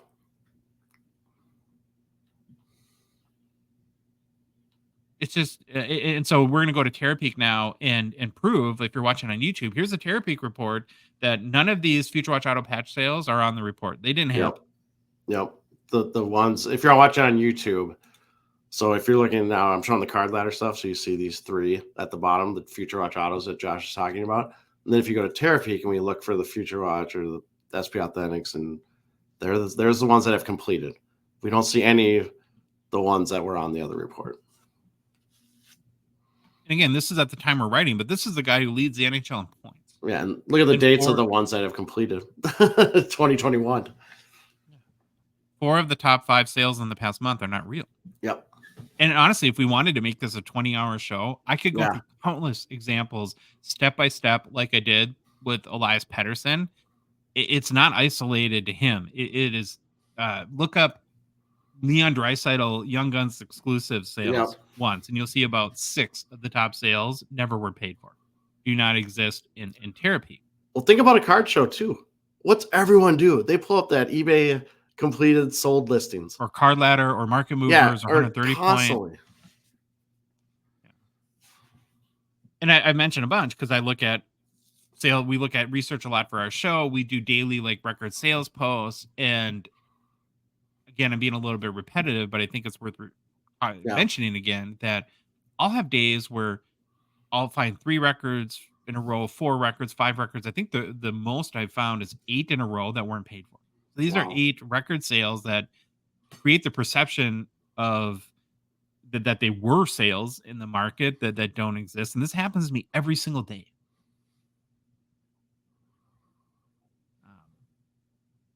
And it led us to, and really how we, I think, mainly got alerted to this issue in the first place is we were burned. Yeah. a bunch. Really, what, 8 months ago, a year ago, Yeah. something like that, where people would say, "No, that sale never happened," when we would do a post, and you look like an idiot because 'cause you're like, "Record sale, this Wayne Gretzky," and it's like, "No, it didn't happen." So it really changed how we operate, and Yeah. what so any number or sale we reference on our show, we we double verify, Yep. essentially, any eBay sale on, especially on Terapeak, which stinks because it's, like, double the work. You have to look up Yep. everything twice, but yeah. So I hope that this is helping to illustrate for everyone how giant of an issue it is, and because again, the entire market or value system for sports cards is based on eBay sales history, which is rife with sales that never happen. These sales do not exist, and where this gets sad is, of Yeah. course, we here at the Gong Show are not the only people that know this. I have a very strong feeling that this flaw, really, in the eBay reporting system is exploited constantly by Yep. people that are wanting to prop up a player's market so they can make more profit on cards that they are looking to sell. Right? It's like, wow, Elias Pettersson is off to an amazing start. I have some great Future Watch Auto patch cards, and it's a bummer that I don't want to get $600 for him when Yeah. I paid 550. So maybe I'll just buy a bunch for $2,000 and I won't pay. And then when I'm at a card show and somebody's offers me 1,600, they think they're getting a deal, and I'm being sneaky and shady and cheating the whole system. Yep. But it works out. It works out for me because it's not hard to do. All you got to do is buy the card and not pay, and that becomes a sale. And we first saw this with the whole Connor McDavid $3 million that I think is still on the sales report. Yeah. It's like, Is that the Probstein one? yeah. Yeah. No, it doesn't mean that every single unpaid eBay sale is a nefarious person Yep. that's trying to manipulate the market. And who knows what the percentage is.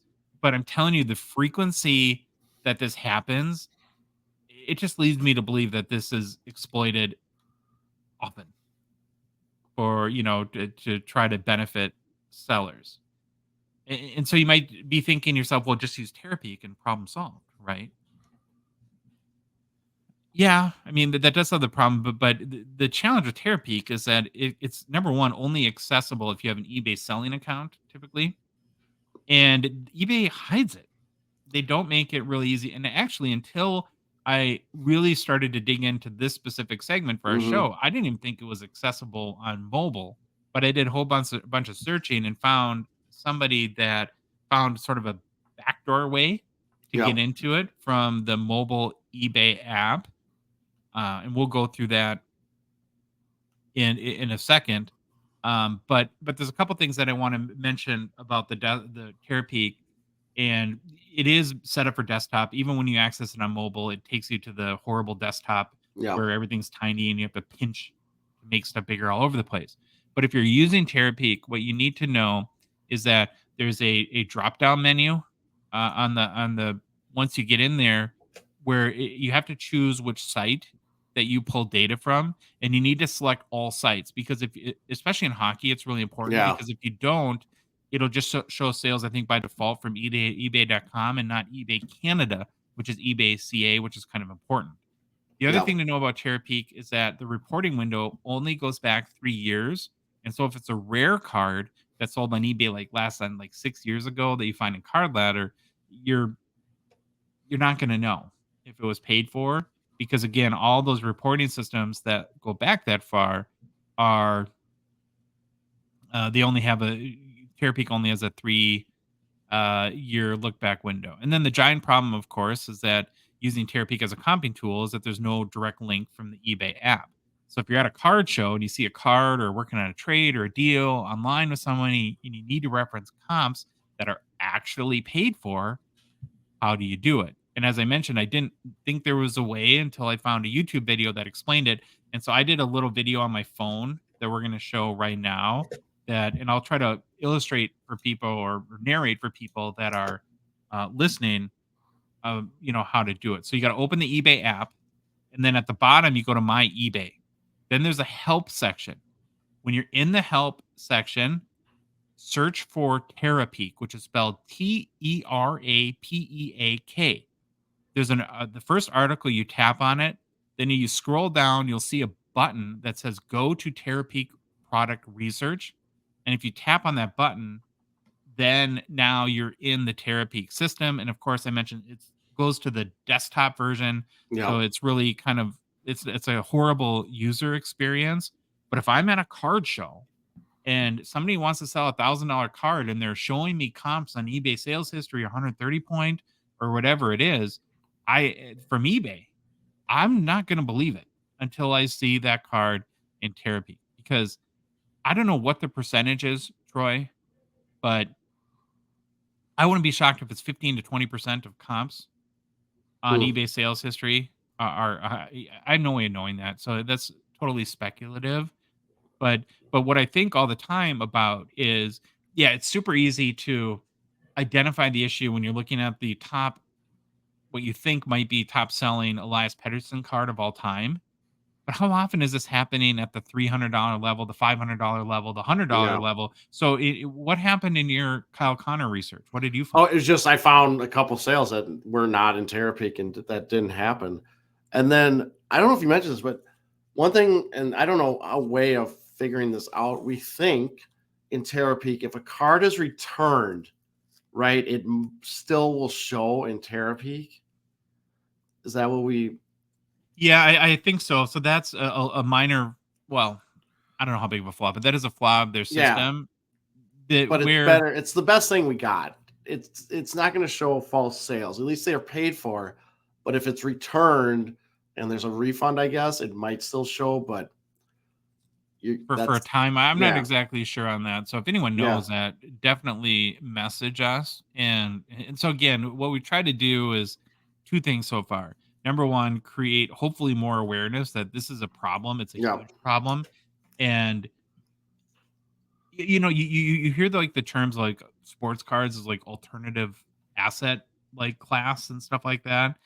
And how could that ever be the case, Troy, if the whole system that determines the market value is so inaccurate, so flawed, so ripe for manipulation? It's garbage. And you can't blame Card Ladder and 130 Point or Market Movers, those type of apps, because yeah, they just have the API that eBay provides, and it's the whole garbage in, garbage out yep, philosophy. If you get garbage data in, you're gonna project garbage data out. And I know that, like, one of the things Card Ladders try to do is they do verified sales because they know yep, this is an issue too. And yep, but that's a very manual process. You can't do that for millions of sales, and I don't yeah. know how they do it to begin with. It seems horrible to, yeah. Um, I again, I don't know. And then it makes you think of like questions, and looking at, because eBay, because I think that the majority of the responsibility, frankly, lies with them. And so, first of all, if you're going to name like their report, eBay sales history, that's what they named it, and the keyword Yeah, is sales. And I don't know about you all or you, Troy, but I don't consider an auction that's completed and not paid for a sale. I yep, don't know how exactly. definitionally that lives up to that. And so I don't understand why, like, what the legitimate reason to include those in or not delete them after a week or something like that if they're not paid. Um, I don't know what the why they do that. But again, it's screwing up the whole market. And I think too, I want to mention that even if you're saying, "Well, I'm just a collector. I don't care about comps or market value. I don't sell my cards." Well, you buy them. Yeah, And if there's a grail card or a PC piece that you're really coveting or you're trying to get, and you pay $2,000 based on 4 sales that never happened, where really the last real sale was $1,000, wouldn't you wanna know that? yeah, Right? And so to me, it's up to eBay primarily yep, to to fix this, because I'm guessing that they make up, like, what, 95% of all public sales yeah, comps? yep, Um, and I don't think that like excuses people like Golden or Heritage or PWCC, because I've got a feeling that some sales that aren't paid for show up on these reports too. Like they don't have a mechanism to go back and fix it either, but to a large degree, I think it has to be on eBay. And it just makes me think about how many cards are being every day bought and sold based on comps that collectors think are real sales, Yeah. and they're not. It makes me sick, to be honest with you. It's Yeah. and the we don't know eBay direct. We have no direct relationship with them. Otherwise, we would talk to them about it. And I don't want to like accuse them of being nefarious or anything like that, or being a bad actor in the situation. But I wonder, it's like, well, what incentive do they have to fix this? Because if most of the cards are sold on their platform, and this perception exists that cards are more valuable than maybe they actually are, Hmm. well, they make a percentage based on the Yep. final sales amount. So Yep. really, by fixing this, the only logical outcome is it will cost them money, Yeah. right? Because market values will go down based on more accurate sales reporting, and their percentage of total value would go down otherwise. But again, so my we've never really pined for people to listen or watch our show, but if you found this information valuable, or you think you agree with us that you need there's more awareness, please share this, because we're happy to partner with anyone to help get this information out there and really put pressure on the hobby Yep. to fix this issue, because I just think it's fixable, number one. Yeah. And it's you talk about, you have like company like Fanatics come in and talk about 10xing the market. You're not going to 10x anything until Yeah. you fix some major messed up things. Like, I guess in my mind, anyways, this is majorly messed up issues. But I don't know, Troy. Yep. I'll jump off my soapbox. What do you think? No, I agree with you 100%. It could be fixed if they want to take the time and the resources to do it, but I think it's going to take a lot of hobby participants in making some noise and rattling our tin cups against our jail cells to get some action done on this. Because, like you said, there's really no incentive right now to do anything. But Hmm. if more people make some noise, maybe then they start to look into this. Because I gotta believe they know about it. I don't think they're that naive to what's going on. And I'll And just again beg everybody that listens to our yeah, show, as a collector, if you need to comp a card, do not trust an eBay sale unless you can verify Interrobit. yep, agree, And it, once 100%. again, Card Ladder, Market Movers, 130 point eBay sales history. They do not. They show listings that are completed, but not necessarily paid for. Yeah, and Card Ladder will have the verified sales with the blue check mark, which helps. Is it a But green check again, mark or blue? or green check mark Yeah. probably. Remember that helps, but again, there's a lot more that they can't cover. So Would love to know what you guys think on this issue yeah, too. So message us on socials. Let us know if you think we're over dramatizing the problem. I don't see how we can be, but or if you have ideas on how to fix it, or ways that even we could be involved in helping to create more awareness. Would love to do that. Okay, we're gonna go on to new product releases. So Troy, Upper Deck Monumental boxes. Have you heard of these? I heard of them at the expo. I think I've known about them, but I saw one being opened, but I didn't stick around to see what was in it because I was mad that I didn't get one. Well, I think we were actually walking together at the time, because I Yeah, remember like somebody was like unrolling a photo or something yeah, like that, and I was sort of curious as to what that was. Then noticed on their website that they have these monumental boxes. I don't think they're brand new. I think they've done this a number of yeah, years, but they're newly released for 2023-24. They're basically giant mystery boxes full yeah. of autoed memorabilia. They're multi-sport, so but they do include hockey, and they're pretty spendy, $2,000 a Yeah. box. But you do get 5 autographed pieces of memorabilia per box. Mhm. And Upper Deck says each box contains, on average, $4,000 of retail value, I guess, of items in there. Right, there's autographed memorabilia from legends like Michael Jordan, Steph Curry, Lakers legends, which whatever that means, Tiger Woods, tennis legends, Wayne Gretzky, Connor McDavid, and more. Interesting though, they did not mention Connor Bedard. So That's it. Yeah, maybe I didn't think have they would time to have get him. found a way to get him to sign a photo Yeah. or two and put that in there. You can buy them right now on the Upper Deck website. So is this something you would ever do? I probably Buy? would. I would, but then I'd get so sad when I got You're gonna show some items that are in these, and I would probably pull the box with 5 of the one things that doesn't look like the others. Yeah, well, that's a little bit different, but yeah, I'm sure that if we Oh, got the one as yeah. a show, we would end up with like 3 Ryan O'Reilly items and 2 Oh, then I'm Lafreniere happy. items. I'd be thrilled if I had 3 over. I'm a Ryan O'Reilly guy now. You I'm a are. play- You are. I'm buying into the bit. Okay. So while I was on their site and looking at the Monumental boxes, I noticed Upper Deck lists some related product. Like you see, like e-commerce sites, like if you're on Yeah, Amazon, it's like, oh, you're interested in this product, you might like these other two. And it made me think of a quick, fun game we can play. Troy, you want to play a quick game?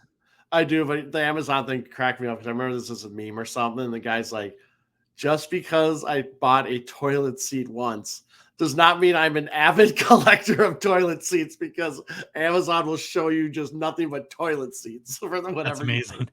I Yeah. love that. Okay, so we're gonna play a game called "One of These Things Is Not Like the Other." Did Okay. you ever do that with your kid? Was that like from Sesame Street or something like that? Because I I don't seem know to where it's remember from. Definitely like played it there's though. maybe a song around it or something like that. Yeah. But we're gonna play right now. So if you're watching on YouTube, you're gonna throw up a picture. Okay. So these were the related products on the Upper Deck website for the $2,000 Monumental boxes. If you're not watching, it's okay. I'm gonna list Mhm. them right now. There's 4 related products. You could buy a Michael Jordan autographed rookie card for 100 grand, $100,000. An autographed Michael Jordan basketball for $8,000, a signed 1999 NHL All-Star Game jersey by Wayne Gretzky for 5,000 US dollars. And then finally, Troy, a retail box of 2023-24 MVP hockey cards for 53 bucks. So think carefully. One of these things is not like the others. Which one would that be, Troy? Holy cow. That's a tough one.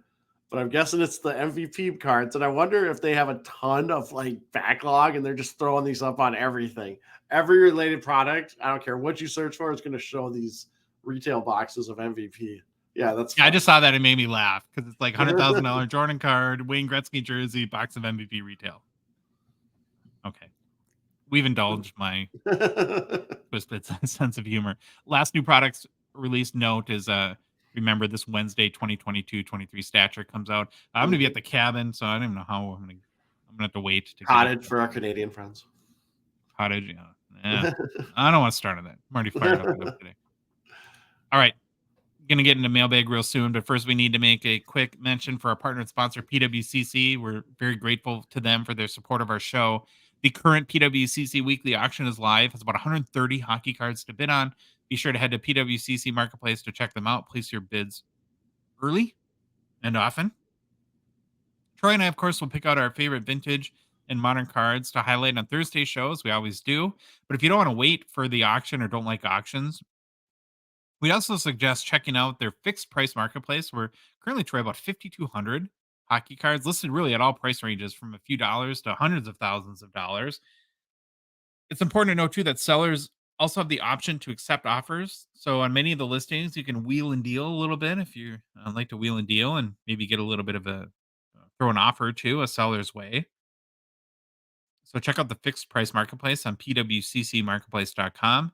And then finally, be sure to check out our collaboration with Jeremy Lee, where we cover the end of the PWCC weekly auction on our hockey watch party, which has most Sunday nights starting at 8:30 p.m. Central Standard Time on Jeremy's YouTube channel, Sports Cards Live. Mailbag. Lots of mailbag questions, lots of really good questions this week. You're mute. I'm on mute, as always. I feel like I'm in a Teams meeting constantly. Can you guys hear me? Oh, I'm on mute. Sorry. Yeah, you did yeoman's work on this mailbag. I'll tell you that. We're gonna put you on the spot a little bit because you were busy coaching hockey all weekend. First mailbag question from Instagram. Our friend Dave Nonstop Collectibles. Will Series 2 beat the record for most Young Gun sales when it drops? Great question. I'm gonna say yes. And the only wrinkle I'll throw in there is I don't think it'll be just because Connor Bedard, but the overall strength of the Yeah, the class, class should be great. So, awesome. Just should be mhm. well, and I maybe unless it's like $12,000 a box, but Yeah, I'm gonna say yes. Troy, your yeah, thoughts? I agree. All right, Discord. This name is awesome. You're McKinnon me nervous. Okay? That was fantastic. Do you find it easier to buy cards you want when they have comps versus when they don't have clear comps? Is this a plant? Did you like put this No, question in it's here? not a plan. Here I go again. Get me all fired up again. Loaded question, of course, but given the theme of today's episode, I would say when there are a number of recent paid for comps that are verified Yep. in Terapeak, it is easier to determine a card's value, of course, in both recency and quantity. Anything to add to Yeah. that? No, I think it's way easier to buy cards when I have paid for comps, but I do kind of dig some of those go down the rabbit holes and try to figure out a value on a card that you like and Yeah, what it's you kind of think it fun. is. Yeah, it's where like with Pecorenes, I've kind of landed. I know generally where almost every card should land in a price range.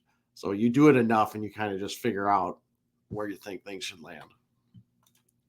All right, next question from Discord. T Olson 70.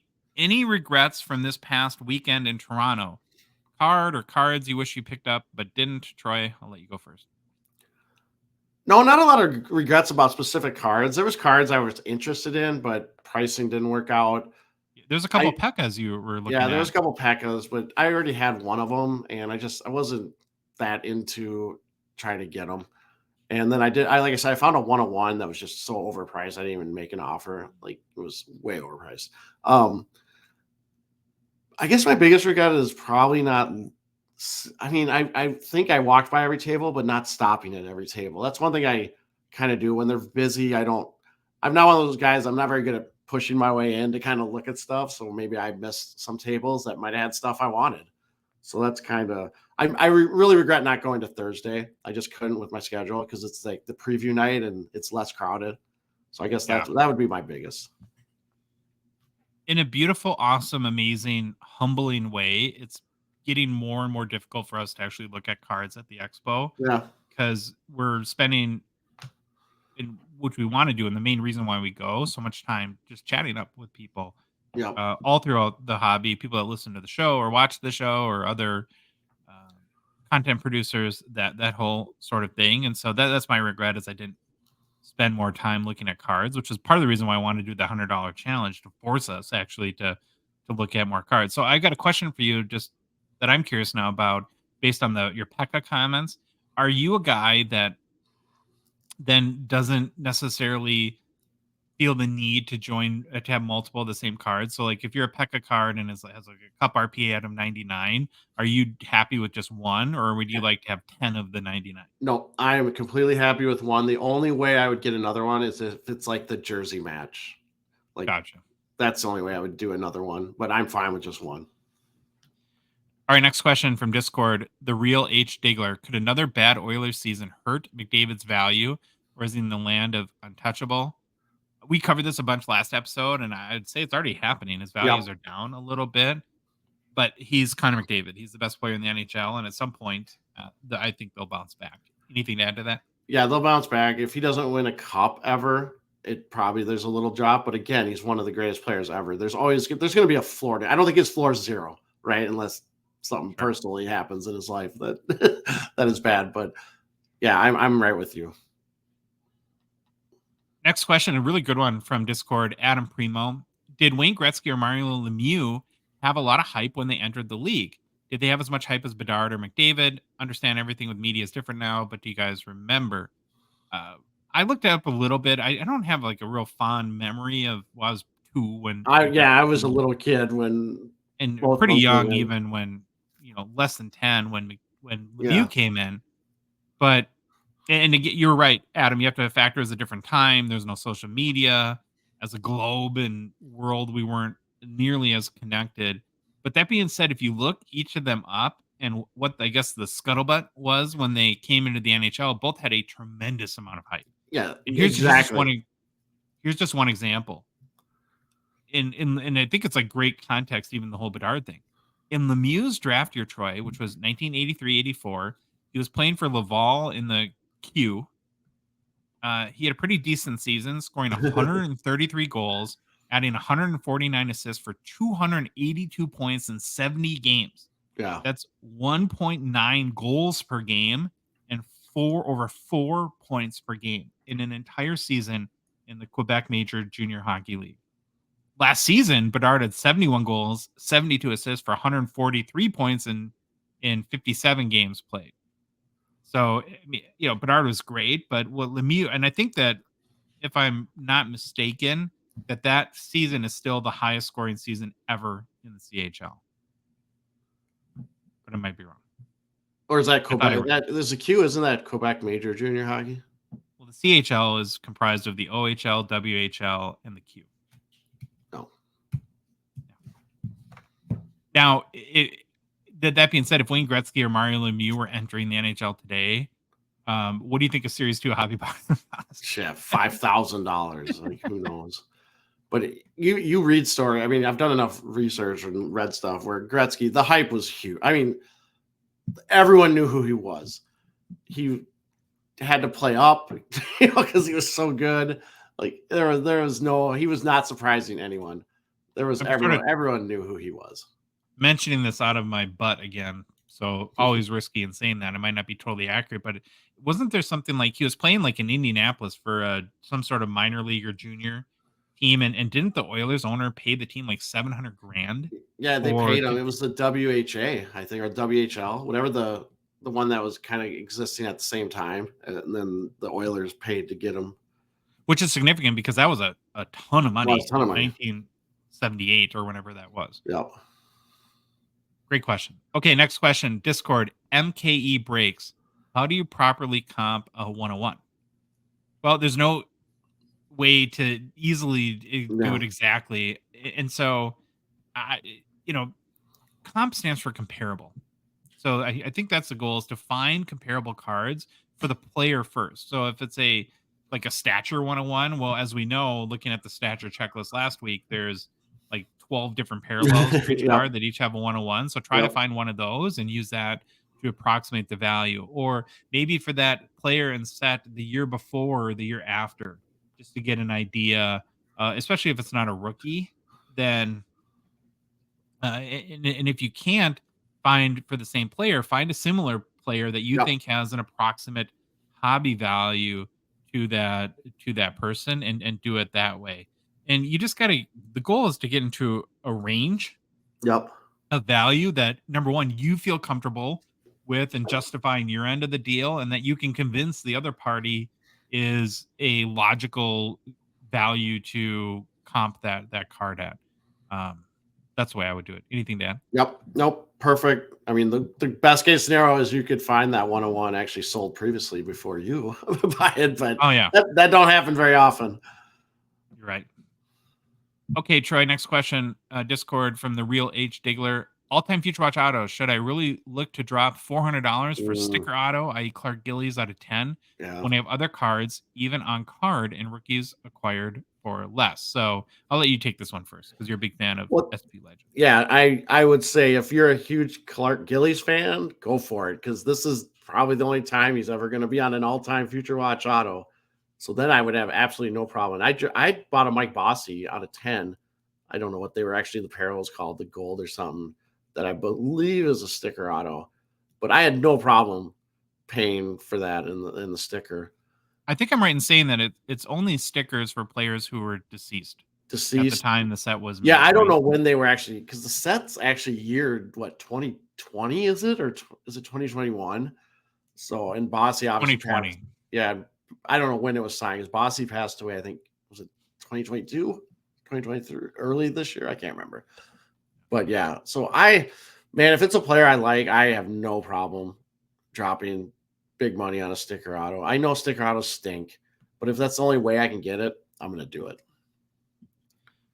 It's tough to say what a person should buy or shouldn't, but all I can give is my personal opinion, and I'm as confident in the long haul market value of all-time Future Watch autos as just about any other card out there.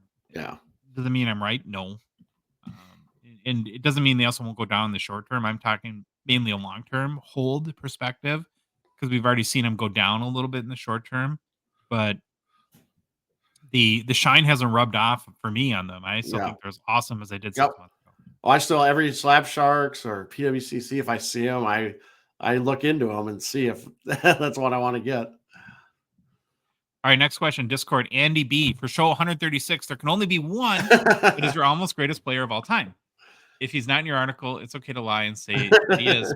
People said he wouldn't even make it in the Yep. Swedish league because of his size, but look at him now, 589 points, 781 games, over 14 season career, 3 times Stephen McDonald Extra Effort Award winner, Yep. point leader in an amazing Wild team, and Kaprizov's best buddy forever. You know what to do here, Troy. All right, Troy, leave the floor to you. Hey, Andy basically wrote the whole segment. I mean, that sums it up pretty well. And that actually, when I read this question, is what led me to look up the Stephen. I don't think I would ever found the Stephen McDonald Extra Effort Award if it wasn't for this question. So thank you for doing that. But yes, we did it. We were always going to do Zuccarello for 36. He's our boy. He's a Wild player. We love him. Does this mean we have to put Andy on the payroll for the worst part-time paying job ever? Yeah, that means he actually has to pay us because that's about how much we make. All right, next question. Twitter, Sebastian Engelhardt. Do you think the frequency of the retro Future Watch autos in 2022-23 SP Authentic has tainted this year's release? Watching breaks and opening a box myself, it's very frustrating not to get a 2022-23 Future Watch auto in a box. Wish they made the retros the second auto. Was curious of what you guys think. I actually think that's a great Yeah. suggestion, and there has been a lot of people that have complained about this, and I hadn't really thought about it until your question, Sebastian. And yeah, I think if I'm getting a box of SP Authentic, I want that current base Future Watch Auto out of 999 Yep. for one of the rookies in the current release. I do like the retros. I think they're cool, but I think you have the probably the best idea to make those exclusively the second auto option. Hmm. Would you agree with that, Troy? All for that. Yep. All right, maybe my most favorite question of all time. Next one from Instagram, our friend name, Indigenous Rookie Cards. How much would Gordon Bombay's Young Guns be worth in the state of Minnesota if he won that Pee Wee State Championship and made it to the NHL? Well, name, he would have had a ton of hype. Maybe not Connor Bedard level hype, but I Yep. would probably put in like the Cole Caulfield, Trevor Zegras range for sure. But then in his second season playing for the Wild, and in the final game of the year with the Wild, needing a win to make the playoffs, Bombay would embarrassingly miss a penalty shot at the end of regulation, causing the Wild to lose in overtime and not make the playoffs. Therefore, distraught, Bombay would drink his sorrows away that night and would be caught drunk driving. At his sentencing, the judge would order a unique form of community service where he'd be required to coach a youth girls hockey team, where Bombay would end up meeting a young, eager goalie coach named Troy Iverson. The two would become best friends. They would get an apartment and lead their UA team, the Mallards, to a 7th place finish in the District 8 championships. You think I There you should go. just quit this job and start writing hockey movies, Troy? There you go. You Like, got your script. You're ready to go. Yeah, I love this question, Gordon Bombay. I actually had to look it up because I forgot. I thought he got it. He got an NHL tryout in the movie, but no, it was only a minor league tryout, and then he got injured. That was the lead into Mighty Ducks 2. the problem with us and the Mighty Ducks was the movie came out at the exact time and exact ages where watching kids movies was not cool, Yeah. right? Because in the early 90s, we would have been like 13, 14 years old and beyond the whole even though it was filmed here Yep. and featured a whole bunch of Minnesota people. Yep. All right, next question. Instagram, Slewfoot Hockey Cards. Longtime listener, first time caller. Hello? Caller? Question for the mailbag. I've noticed your post opening packs with the cost versus ROI ticker. You value the inserts and parallels at like $1, $3 range, and that adds up. Just curious how you determine these values. If you have actually had any success selling those more common inserts and parallels. Seems like more and more the market demand for those types of cards is pretty non-existent unless you're batching and selling huge lots at a loss. If you can't sell them, wouldn't the ROI be zero? Thanks, fellas. Appreciate the content. Really great question. Something I thought about in producing all these pack opening videos. And so the values I use are based on previous sales. So I always look them up on eBay. But what that doesn't tell you, of course, is the overall demand for the cards, whether they're big hits or smaller ones. So sure, you might have an insert that sold for $3 to the one person that wanted it on Yeah. eBay the week it came out, Yeah. but that Like doesn't any necessarily Pekka insert, mean I'll buy it. yeah, that there's a demand for it down the road. So kind of the way I approach it, and right or wrong or good or bad, is I kind of price these. Imagine that was at a local card show with a value box. Yep. What would I price the card at and hope to get out of it and use it that way? But yeah, you're right. I I mean, the true value of any card is only actualized if you can sell it.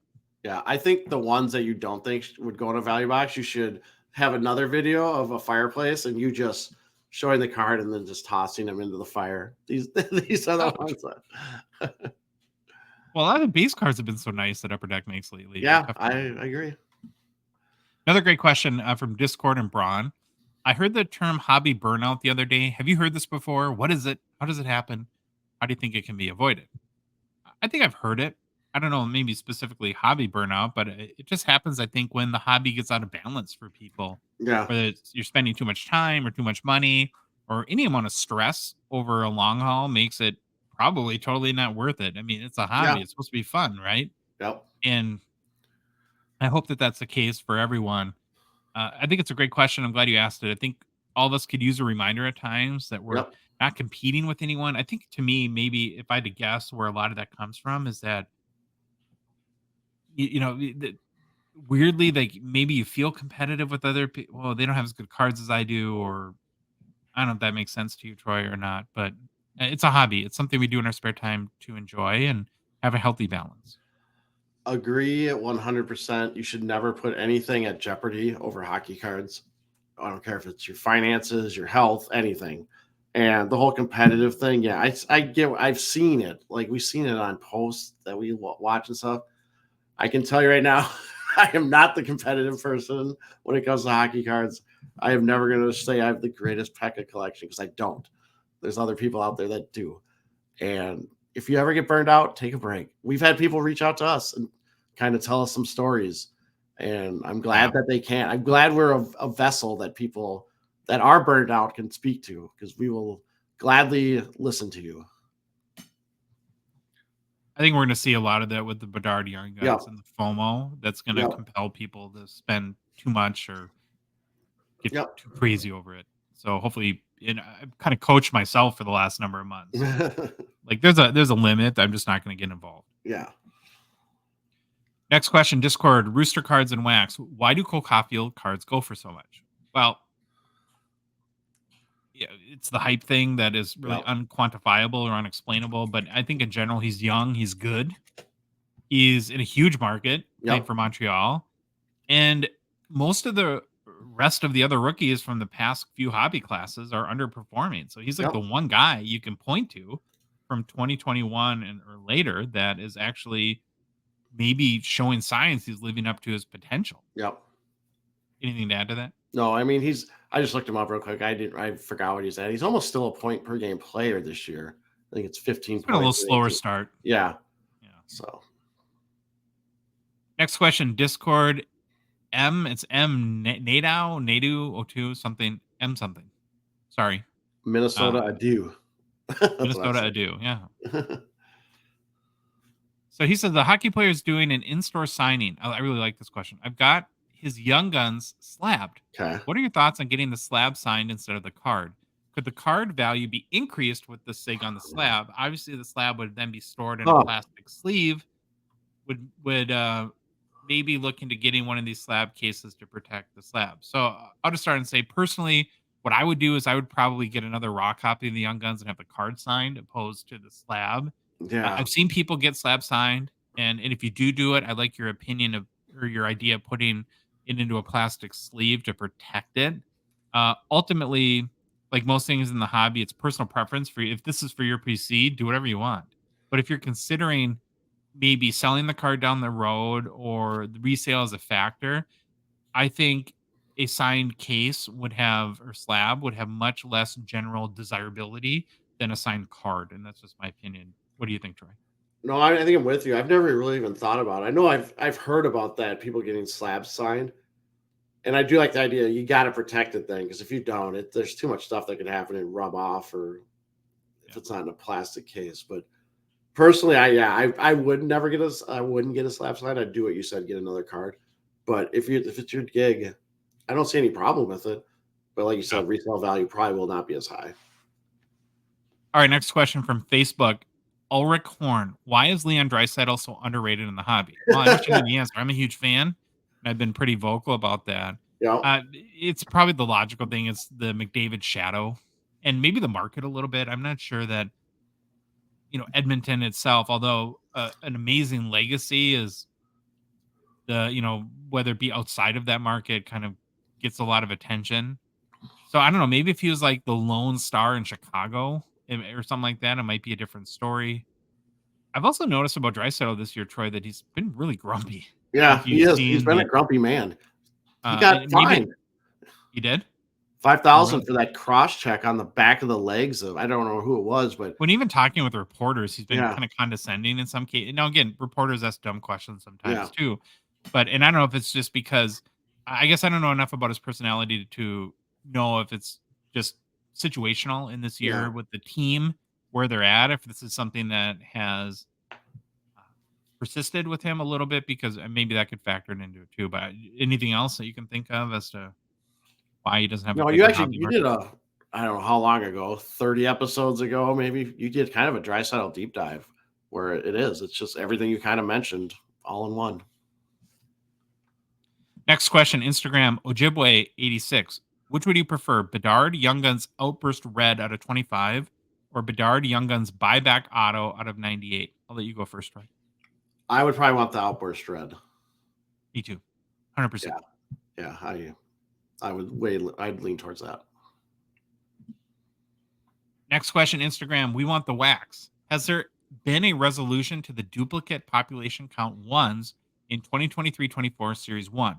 So from what we've been told by numerous collectors that have these cards, is that Upper Deck is, I think, reaching out directly to people that handle the situation privately, I guess.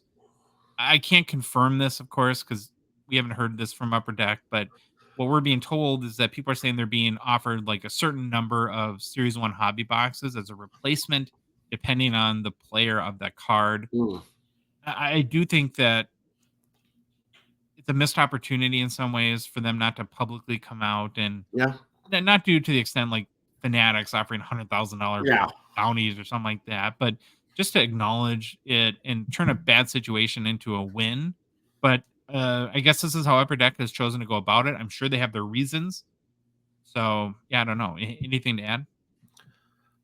no, I was thinking about this, and yeah, I'd be curious, like if it's a really big 101 or population count one big player, how many? I would love to know how many boxes they're offering because I could see this being not a good, not an equal trade, maybe, but we'll see. It's a bummer because the Yeah. cards have been so popular, and I Yep. worry that people are going to lose faith in the notion of population count. Yep. Instagram, Gusto Robert, Gusto Robert. I guess I don't know. We recently pulled the 2023-24 Upper Deck MVP redemption number one pick for Connor Bedard. Is it best to sell the redemption card now or send it off to get the rookie card in hand? Well, I would say if your goal is to ultimately sell the card and maximize value, I would do it now because I don't know when you would get the card back. And Yeah. once Series 2 comes out and his Young Guns is in the market, I can't imagine that that card will go up at that point. Yep. Sell it now. You'll get lots of money for it. All right, Stephen Albert from Facebook asked, "Who do you think is the most underrated player in the league?" So I'm going to go back to, I would say it's a tie for me between Draisaitl and Kucherov, who's killing it, by the way, this year. Yeah, Kucherov always comes up when I think about this. Just he's always in my mind now, just from the show, the kind of running joke, our fantasy league where we have the Kucherov division. But yeah, he's definitely underrated and he's having a great year. Maybe Kyle Connor too. Now that I did the Who's Hot segment on him. Okay, Facebook, Phil Dubs. Approximate ballpark figure. How many copies of Young Guns per player do you think Upper Deck Ooh. prints? Wouldn't we all love to know this? It's a question a lot of people have speculated on. I think it changes with demand, and you can go year by year and almost see like the grading reports, especially like Yeah. when you look at like pop counts from 2013, 2014, they're way lower than 15 even when McDavid came out. But you asked, so I'm going to guess for Series 2, which is 2023-24, that there'll be 75,000 Connor Bedard Young Guns printed. It's just a wild guess. I have zero concrete information on that. Upper Deck would never tell anybody, but what Yeah, would your guess be? I would guess. I think you're right, or in the ballpark, probably maybe 100,000. I don't know. It's got to be a lot because there's going to be a huge demand. Now for every other player, I have no idea. I couldn't I think even it's the fathom it. same. Oh, is it? Oh, yeah, it's got to be. Yeah. Facebook, Jim Kirkpatrick. Not sure if you guys covered it, but the horribly miscut OPG Platinum finally hit EPAC. This will be 2021-22. And it is just as bad as expected. Also, I don't think EPAC set is sold out in quite a while. Good sign of problems coming. I'm pretty sure we did mention it when the OPG Platinum debuted on EPAC. Yep. And we know the entire product is printed or produced they're printed at the same time. So any production issue you see in hobby is going to translate to EPAC unless Yep. they made the extraordinary move of reprinting it, which I don't think they would do. So yeah, and we haven't talked about it a lot because I was really bummed out Yeah. when it was released and it had those printing issues and things. There's so many cards were horribly off centered, so haven't brought it up too much. I'm also not surprised products are not selling out on EPAC. They're not selling in hobby shops either. Yeah. We know hobby shops are full of case after case of products, and hopefully we're just kind of in this rip the band-aid moment where Upper Deck is sort of flooding the market to get caught up, and then I really, again, hope that next year we're kind of on that normal release schedule. What do you think? No, I agree. It's sad, but yeah, it's a good sign of problem. Yep, definitely, it's a sign. You can use hobby as a sign of whatever's going to come out in EPAC. So we'll see. Maybe they'll discount prices eventually, but I don't remember EPAC. They keep those prices pretty high for a while. Well, they never want them to be Yep. lower than hobby shops. Yep. Facebook, last question. Facebook, Pierre Noden. What's one product or insert you'd want to see again? All right, Troy, you can go first. I just want anything around goalies. And when we had that discussion with Billy, we kind of talked about masked, and we have like masked men in the past and stuff, and how it's now getting really a copyright issue with the artist. I wish they could figure out a way to put those back in. I would have guessed. I would have bet money that that's what you would have said. I would love to see Topps Chrome Hockey. I was a huge fan of that product, but of course, Upper Deck cannot produce that. We're gonna end with personal pickups, Troy. You buy any cards? Nope. You've been pretty busy. So I did do one trade. Somebody who's really smart heard me say in our last show when he featured Mika Kiprasov that I'd kind of be interested in owning some cards. So on my card post, I got proposed a trade for a 2007-8 MVP. It's a Kiprasov and Alex Tanguay one-on-one dual auto. So it's one of these two-sided cards where you have one auto on the front and one on the back. Okay. I haven't got it yet, so I only have the Kiprasov side of the card, but pretty cool. And I want to mention too, congratulations to my card post, who I think yesterday celebrated their 1-year anniversary. Kind of crazy to think how fast this amazing platform is growing and how much they've accomplished really in their first year. If you have not tried my card post, you definitely should. I basically reshaped my entire PC with amazing cards in the past few months, making trades on there, buying and selling some cards too. We've been selling a lot more cards lately, like from our pack opening videos on their platform. And if you do want to give my card post a shot, and you can use the promo code Gongshow30 at checkout, you'll save 30% off your first 3 months. So a selling to buy is always free, but a selling and trading subscription starts at like $9 a month. So with that 30% discount, it's like $6 a month to try. So again, Gongshow30. Then you pay no seller fees. You can trade without fees with trusted partners. And then another milestone I just saw, I think today, they just hit 10,000 listings of cards on their site. So yeah, they're growing pretty fast. Congrats again to Mark and the team there for their year anniversary. Well, we got to end, Troy, with our $100 Fall Expo challenge update. My people failed me. Yeah. So we challenged each other to find the best hockey card we could at the Fall Expo for $100 US or less. It was fun.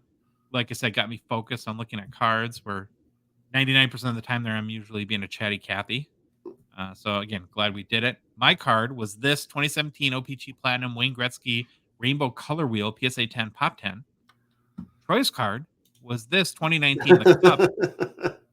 Had to go fancy, I guess. Ryan O'Reilly with the Cup. Gold. Patch auto at 8. And I didn't even know. It was so funny, like, until because you do all the pictures on the show. So it was like seconds before we unveiled these last show that it was Ryan O'Reilly, and instantly I thought I was sunk and I was gonna lose. It was kind of the funniest thing ever. So I was ready to throw in the towel, but we stayed committed to the Yep. bit People spoke. and we threw it up for a vote. And honestly, I can't believe it, Troy, but I won. You won. I never win anything. Wayne Gretzky has 65% of the votes. So here's what we've proved. I can get O'Reilly'd. You can get O'Reilly'd. But Wayne, No. you can't O'Reilly Wayne. Nope. He's like the Chuck Norris of the hockey hobby, I guess. Troy. Yeah. So thank you again to everyone that voted and played along. Any closing thoughts, Troy? I'm disappointed my fans did not back me up, but I guess I was curious how many. I wondered the voting, like if it was a lot of people that knew about it, or just were just new, or not new, but we have people that just follow the Instagram. Probably don't even know we have a podcast. like, well, why did you get a Ryan O'Reilly? Yeah, why did you get a Riley, you idiot? Now I'm never listening to you. If you like the episode, please leave a rating and review on Apple, Spotify, whatever podcast app you listen to us on. If you love the show, that'd be great. You want to support us, that'd be better. And you want to chat with us on the Hockey Cards Gongshow Discord server, we'd love that. Please consider a $5 a month donation. Join our $1.99 support level tier on Patreon. The link is in the show description on podcast apps or on YouTube. It's on our website at hockeycardsgongshow.com. You can go to the Patreon website, patreon.com, and search for Hockey Cards Gong Show. Or if you're looking at voting for me on Instagram or Troy or on TikTok, there's a link in our profile there as well. We are on social media. We just mentioned we're on Instagram, Facebook, TikTok, Twitter, and YouTube. And Troy, the Hockey Cards Gong Show podcast is a production of Dollar Box Ventures, LLC. Have an awesome start to your holiday week here in the U.S. Yep. And we'll talk to you on Thursday.